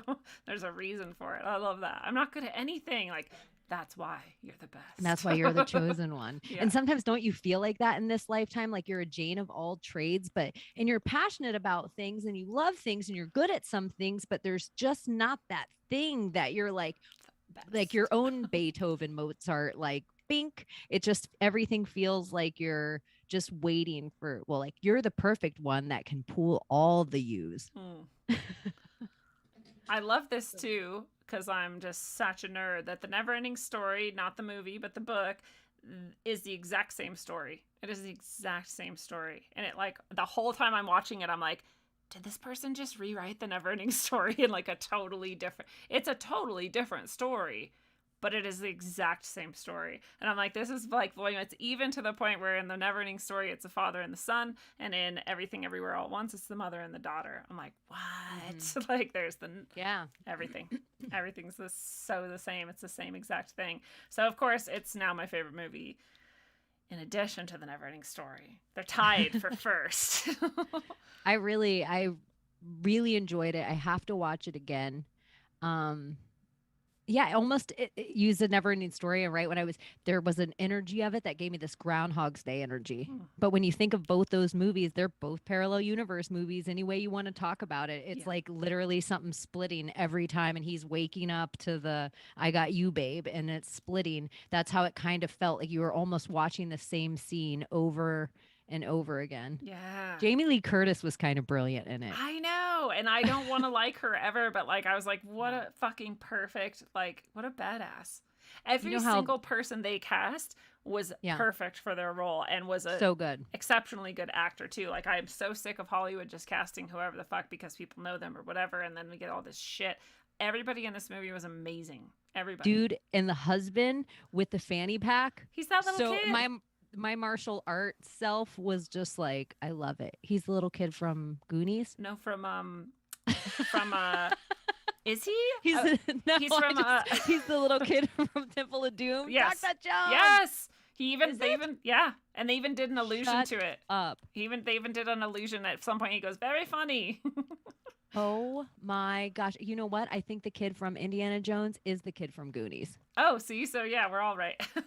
Oh my, I was just kidding completely. Like, I just feel like I just had an Everything Everywhere all at once. And I just am like, now I'm here. So I was like, that's fucking him. Like, who knew he was like such a badass and such a good actor? Everybody in there was so good.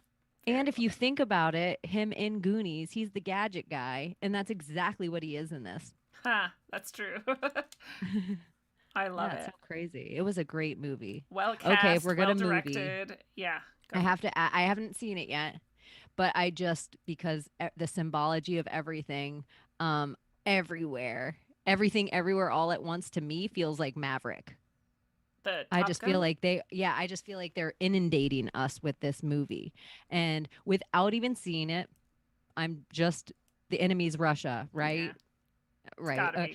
And then Maverick is also the Secret Service code name for John McCain. Yeah. So I think that's super interesting, because if you look up anything with him and the weapons that he sold and arming Al Qaeda or Taliban or everything else, and he's just been dirty. I mean, he blew up the USS Forrestal in the middle of the Gulf of Tonkin. The prisoner of war thing. He did that. Wow. And my stepfather was on the boat at the time. What? Yeah. Wow. And it burnt for days out in the middle of the ocean. Just them being trapped on a boat, and tons of people died. Wow. And he was horse plane and backfired an airplane, like, because you can just flip a switch and make the plane go whoosh. And when he did that, he hit like fuel tanks or something, and it blew up a part of the boat. Supposedly is the story, but there used to be the whole time that the Gulf of Tonkin is the whole reason we went into war anyway. So you even wonder what timeline this was on and what story they sold to the public of, there was just an explosion on a military boat, and it created all this loosh that we are all like, oh, we got to destroy Vietnam. Yeah. Wow. I don't know the timing of it, but Forrestal also is the dude who went with Admiral Byrd. So Operation High Jump and Fishbowl or whatever all those things are. Yeah. So it's just super interesting how all these names and things always attach to Fishbowl. Yeah. Like all the conspiracies. Give it away. Yeah.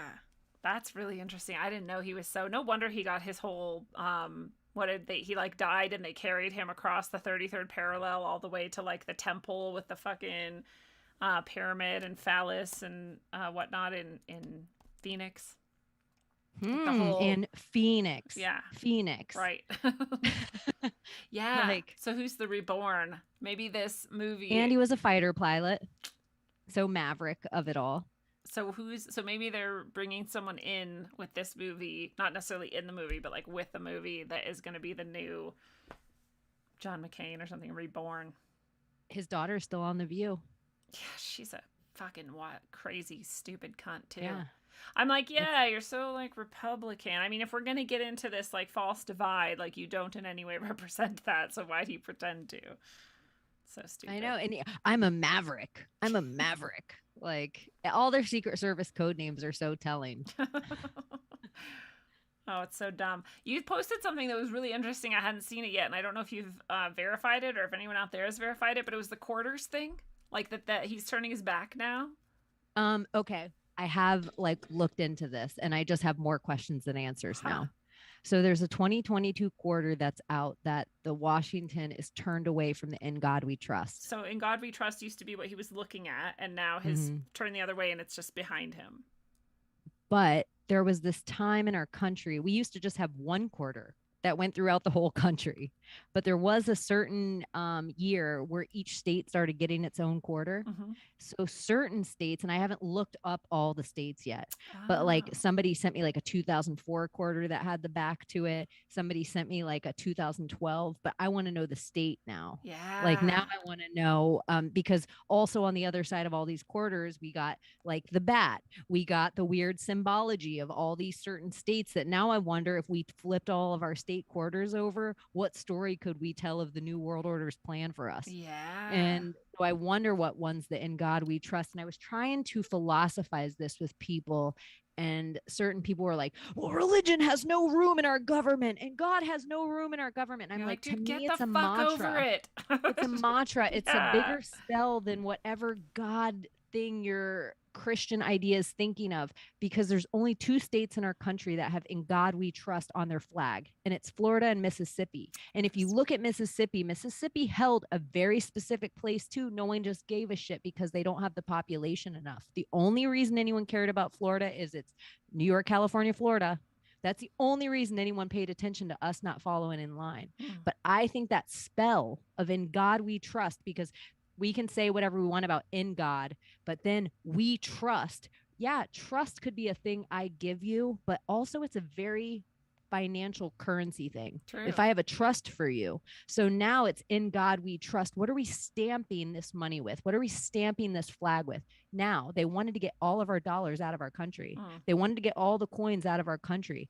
Bitcoin and your cryptocurrency isn't stamped with any kind of mantra. It doesn't have any kind of symbol on it. So now all the symbols they want us to be the most scared of are these the things that are we're unknowingly protecting ourselves, like the same way they want this Dixie flag down, the same way they want the In God We Trust off the dollar, the same way they want to pull all of our railroad lines out and give us these new high-tech rails so they can take all of our heavy metals, they can take all of our wood out of our country. It's like they want our alchemy and spells out so bad.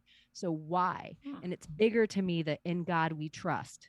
It's something, but people are having a hard time philosophizing with me on it, because it's like everyone gets so like, oh, either I'm atheist or I'm Buddhist, I don't want God on it, or I'm Christian, this is what happens to our country. I'm like, no, it's bigger. It's bigger than all that. Yeah, it's bigger than that. I think it's a spell. Yeah.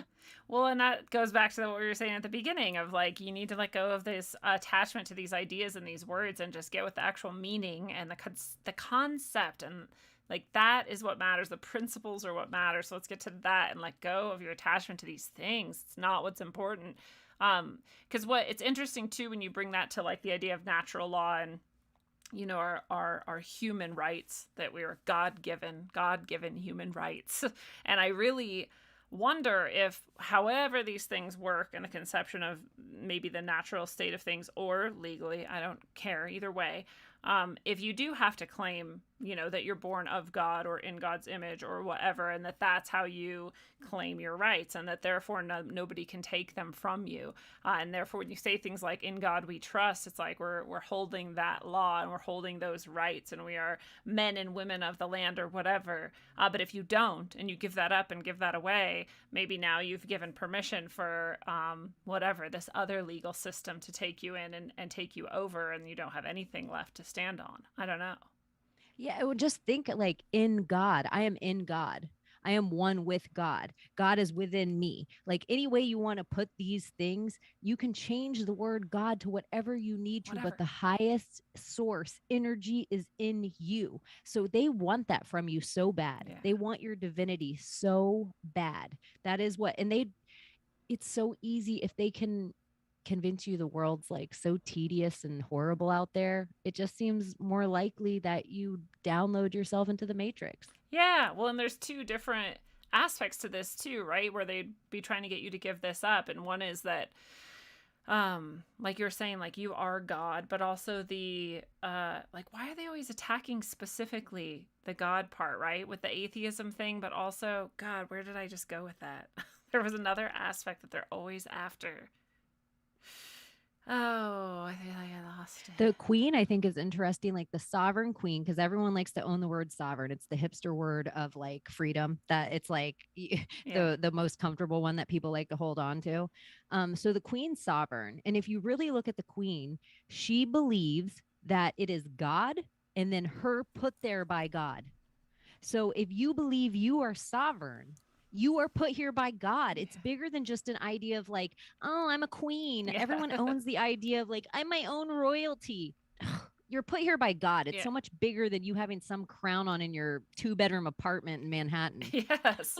Oh, here's what it was. The other side of this is that they have that whole supposedly Gnostic philosophy that the god of this realm is actually Satan, or actually demonic, or actually the bad god, right? Not the god of light and whatever. So then they also have this other way. So if you've kind of bought into like the atheism thing, or even just the anti-Christian thing, or you're just kind of moving that way and dabbling things, and then you get to Gnosticism, now you adopt the idea of like, oh, well, fuck God. God's evil. I reject God completely. Now you've like given up your like God, your own godhood and your own piece of God within you for this idea that this place is a trap and a prison, and that you were stuck here by an evil being.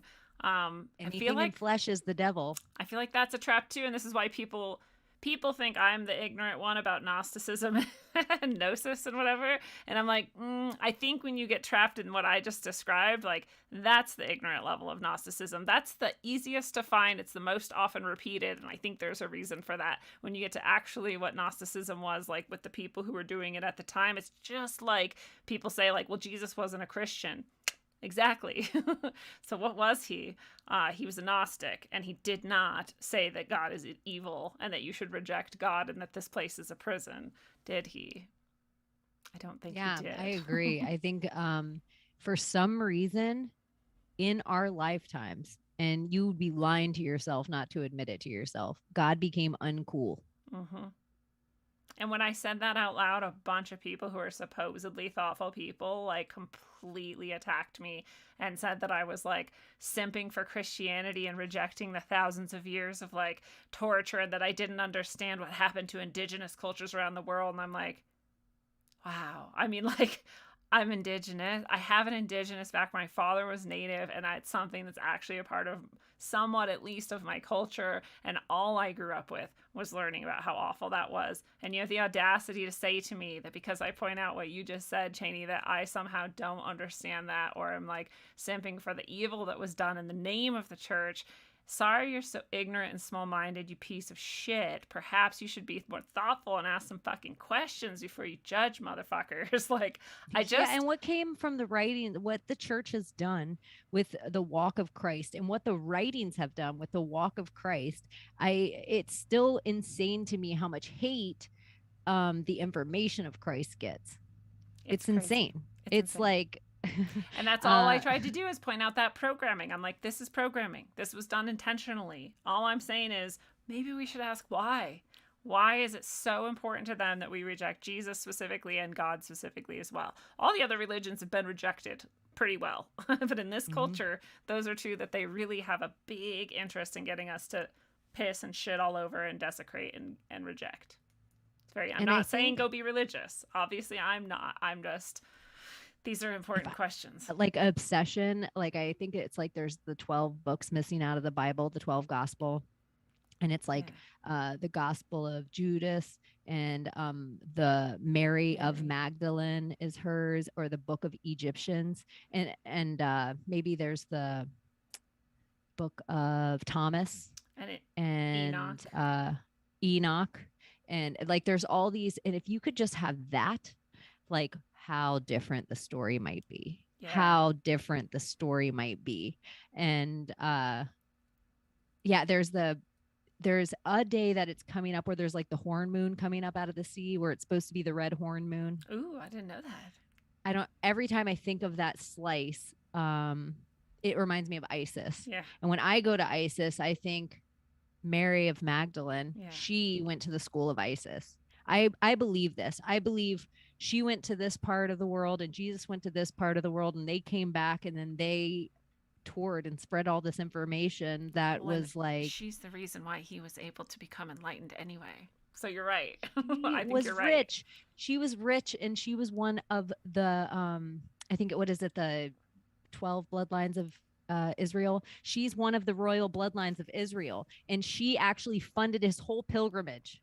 She wasn't a boy. And you have to have a female. You have to have a female for this is just how the sex magic of it works, if you want to call it sex magic, is you have to have the female who's already done the work within herself in order to open the masculine portal. So Jesus couldn't have done it without her, literally. And I just learned this year. After Jesus is resurrected, he's on earth for 40 days before he's ascended. And that's in like the literature, in the canon or whatever. I think Ascension Day was like the 26th of May was like the day it was recognized on. And that's the only reason that I was like, today's Ascension, or 40 it's Ascension days and 40 nights. Mm-hmm. It's always 40. Yeah. I think it's so interesting. That is really weird. I wonder what that is. Because the great Satan also tempted him for 40 days and 40 nights before all that. Before all that noise with the cave and shit, there was that. I know. Or didn't Moses walk across the desert with the Israelites for 40 days and 40 nights, and it rained for 40 days and 40 nights when it was the flood. Oh, for the flood? So 40 days and 40 nights, man. What's that about? I know the 4 is like the cycle, right? This is like the revolution point. Like everything changes with 4. So I've been getting a lot of 44s for a while now. So I'm like, okay, we're coming up on big revolutions in my life or whatever. That's like personal message. But on those, so maybe that's what the 40 days and 40 nights is. It's like a marker. So you're sure like this is something that like completely changed everything in this point. The flood completely did. So that would make sense. The Satan tempting thing did. I don't know what happened when he saying just instead of 40 days or 40 suns or 40 moons, the fact that they're saying 40 days and 40 nights, does it somehow make it the 8? And are we getting the like infinity sign, or the like Venus symbology there? Yeah, the like 8 years on Earth is 13 on Venus. That's the other thing I kept thinking too. Like, is it 40 days and 40 nights, or is it like 40 hours, 40 months, 40? I don't know what's like 40 seconds. Because we also have this like units of time thing that is questionable in a lot of these texts. Can you imagine you're just an Israelite going through the desert, and now you're written about in books thousands of years later? Like you have no idea. You're just like, when's he gonna come down off that mountain? I'm bored. Do you guys want to take drugs and worship this golden statue calf? Yeah. Like I'm just bored because we just been walking across the desert. And we don't know what we're supposed to do. We just stopped here for some unknown reason, and then he disappeared into the mountains.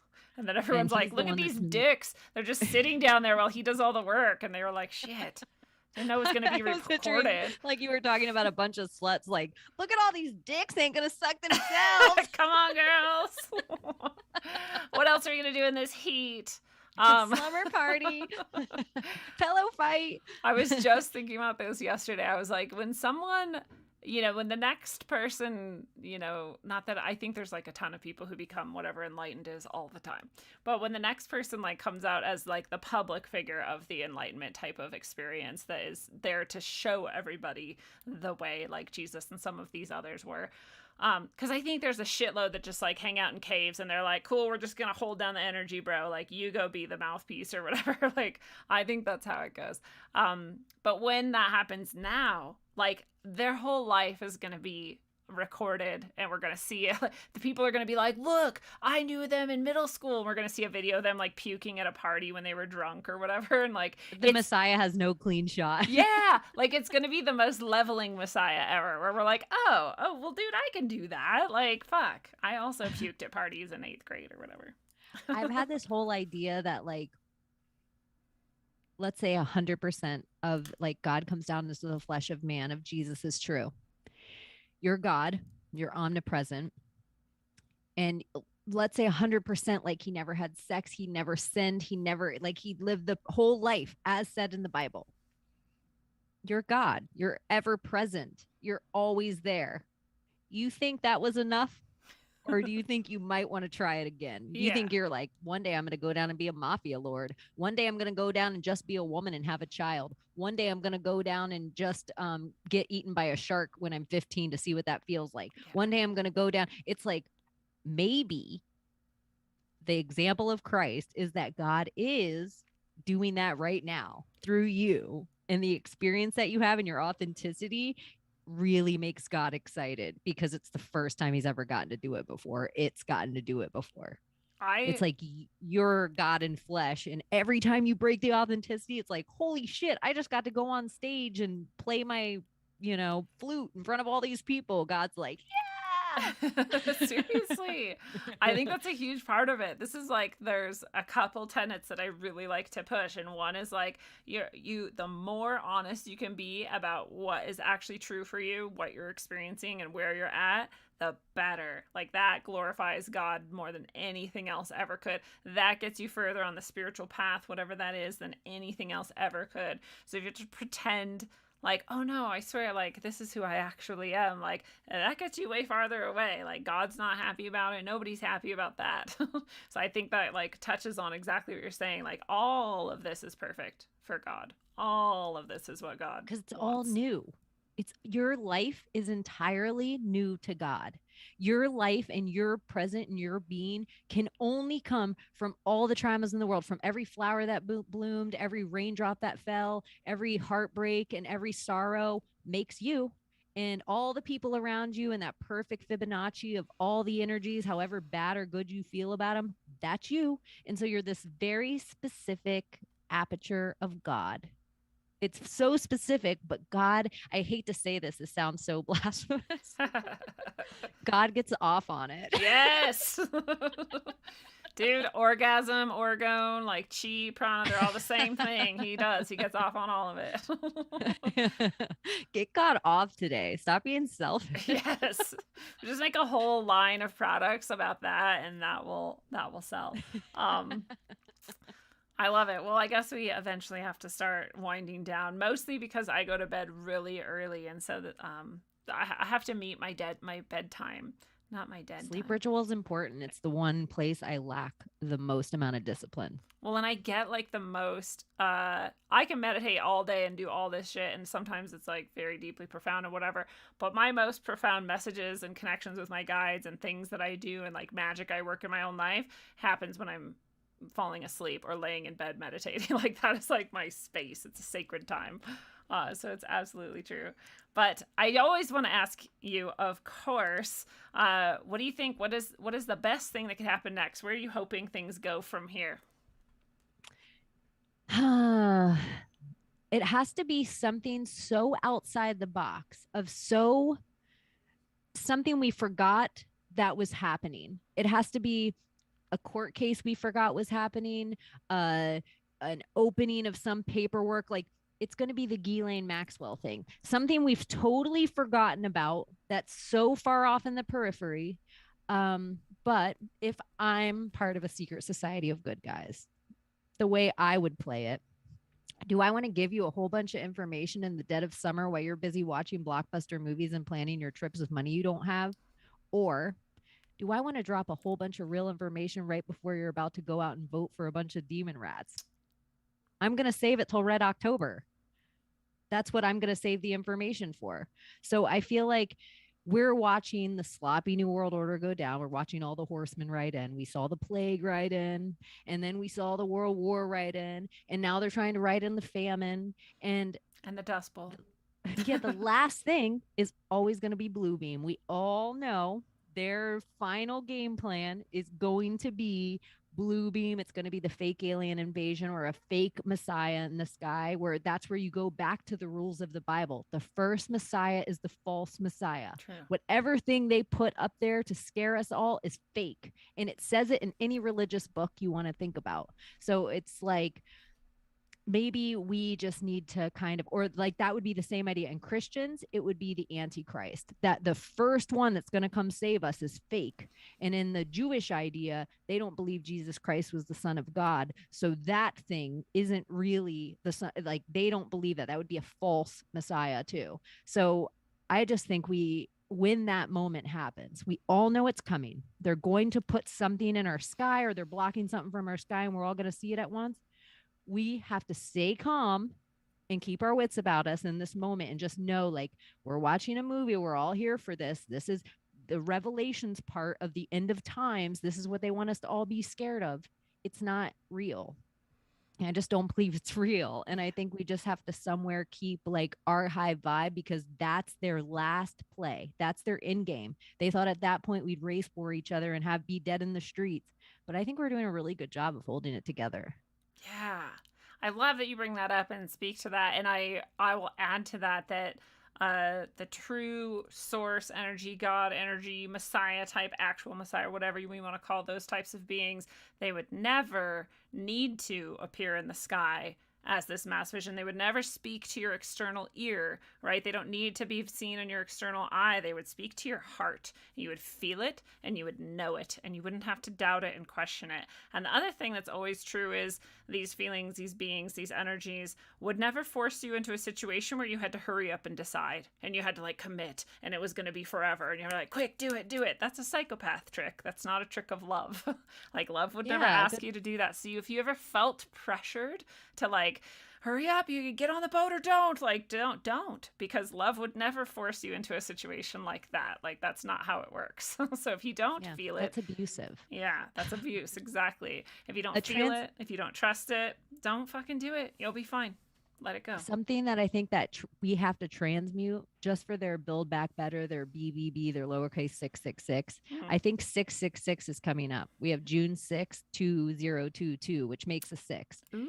I don't necessarily believe in all this stuff, but I know they do. Right. And so I think it's super important, like, as silly as it sounds, when we killed Betty White, and by we, I just mean, I'll just say, when we killed Betty White, that was supposed to mean to loosh the entire population. But because of just a small amount of people being happy about it that day, it changed the whole entire energetic feel, which we already knew we did. Quantumly, we chose to come back and kill Betty White and it all be a funny joke. So by the time she died, we knew she would never see her 100th birthday. The same way we know the Queen's dead.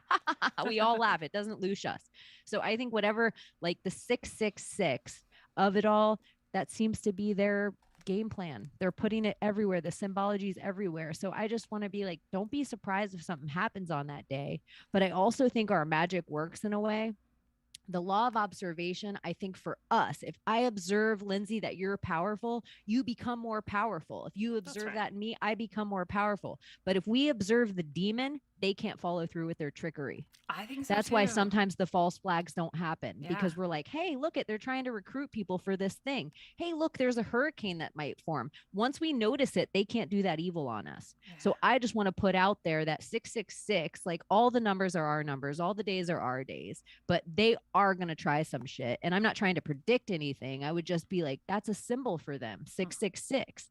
So just be aware and be present, and maybe do your own little, smoke a cigarette or sage your house, and good intentions on that day. Yeah, transmute it. Yeah, and just like you said, even whatever does happen, just go, I'm not giving my energy to that. I noticed it happened, and now I'm going to plant a garden or whatever else I want to do. Build it back better. I have to add too, because you said something that reminded me of some shit that went down last night. I was just talking about, like, when I'm falling asleep is when I have the most things going on spiritually. And you said, it has to be something that we forgot. And I had this weird vision last night where I was seeing the same thing happen over and over and over and over and over and over and over and over and over and over and over. And it was like I had watched it billions of times, and each time it just didn't work out quite the way we needed it to, and so we would try again and try again and try again, and I was just not even tired. I was not even worried. I was like, we'll get it, it's gonna happen. And what it turned out it had to be is that I had to stop paying attention so that I didn't know, because it had to become something that I would forget, so that when it happened it would be a surprise even to me. And I was like, that's so interesting. That ended up being the like billionth time that finally worked. The timeline that worked was when I didn't know. So there's a lot of different things. That's so brilliant too, because in the biblical idea is like, you will never know God's timing. Yeah. Like, stop trying to predict like that, which is one of the things with most conspiracy. People could get down with it. It's the prediction that people lose the truth on. Yeah. So they're like, you said this was going to happen on this date, Nostradamus. And then they think the whole thing is false. So it's like, yeah, stop trying to. A weird thing with time, I was on like IG or something yesterday, and I typed God in to, like, you know how emojis come up on the side. Yeah. But it was in the whole, where you open up the whole emoji thing on IG. And so I typed in God, and all the clocks came up. What? And I was like, is this the most Chronos thing I've ever seen ever? Oh, this wow. is so Saturn right now. Yeah. So I was just like, I wonder if that, because it doesn't work on my normal emoji. I tried it just on my iPhone. It was only on the IG app. If God is time. It's very interesting. I love that little synchro. So many things to leave people with, but what if you want to say, first tell people where to go for all of your good juju, because Chaney has the best content ever.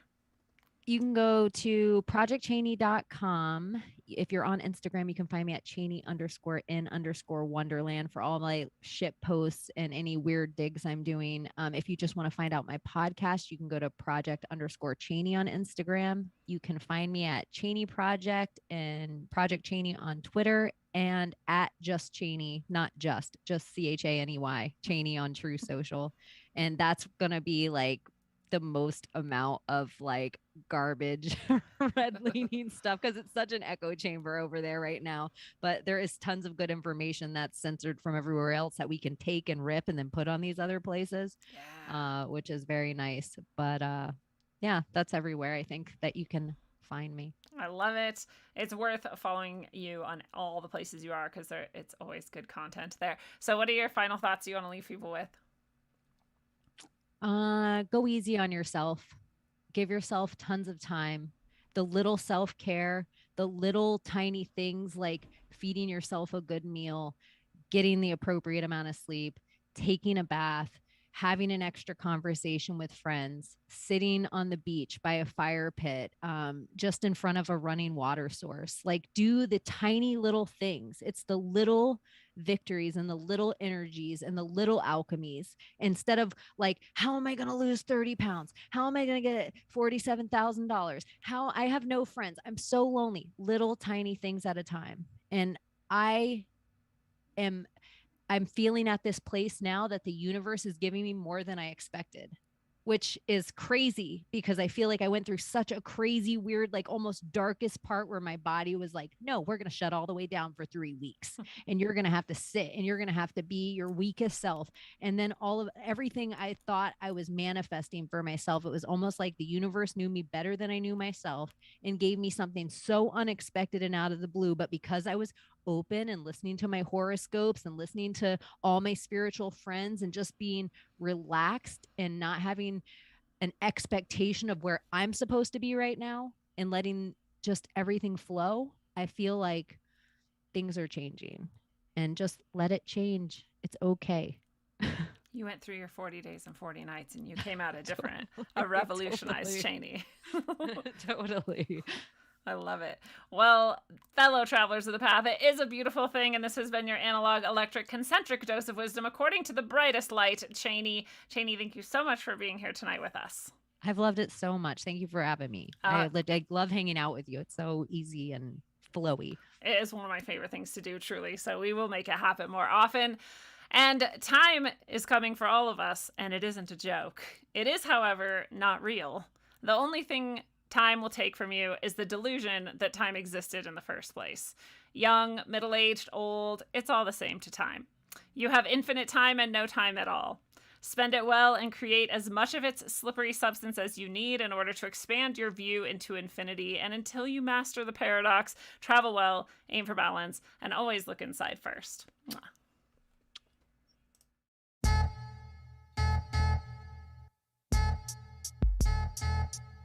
Yo, yo, you're lying, he's lying, and she's lying. My man over there, he's lying. You know what? You're building up a bunch of lies.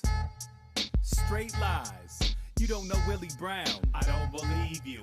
You're gonna build a wall. I don't believe you. You smash corn pop. I don't believe you. You don't touch kids. I don't believe you. Tupac's your favorite rapper. I don't believe you. You're helping immigrants. I don't believe you. Unemployment's low. I don't believe you. You're gonna fix the climate. I don't believe you. You carry hot sauce. I don't believe you. You pulling troops out. I don't believe you. America is great again. I don't believe you. You don't take cash from China. I don't believe you. You pay taxes. I don't believe you. You care about us. I don't believe you. There's a virus. I don't believe you. You need to wear a mask. I don't believe you. Here's a stimulus. I don't believe you. You're gonna impeach someone. I don't believe you. Heads are gonna roll now. I don't believe you. We're gonna flatten curves. I don't believe you. You're helping black people. I don't believe you. Voting matters. I don't believe you. You never took that flight. I don't believe you. We're all in this together. I don't believe you. You don't have dementia. I don't believe you. You make the best deals. I don't believe you. You're gonna solve the problem. I don't believe you. You're gonna drain the swamp. I don't believe you. We're training space soldiers. I don't believe you. You're friends with Mexicans. I don't believe you. You're different this time. I don't believe you. We're fixing infrastructure. I don't believe you. You'll get free college. I don't believe you. Your hands are huge. I don't believe you. Erasing student debt. I don't believe you. You're not establishment. I don't believe you. You don't have Kuru. I don't believe you. You have nice friends. I don't believe you. You won't bomb anyone. I don't believe you. We don't spy on people. I don't believe you. There's a tax credit. I don't believe you. You're a Christian. I don't believe you. You'll fix the deficit. I don't believe you. The other side's the problem. I don't believe you. You got transparency. I don't believe you. You're not a puppet. I don't believe you. You don't know a Rothschild. I don't believe you. Safe and effective. I don't believe you. I'll circle back to that. I don't believe you. It's a pandemic. I don't believe you. We care about your health. I don't believe you. They're killing grandmas. I don't believe you. Birthing person. I don't believe you. We'll investigate. I don't believe you. You don't know that guy. I don't believe you. You trust the science. I don't believe you. You want us all in shackles. We're training space soldiers. You're friends with Mexicans. God damn it.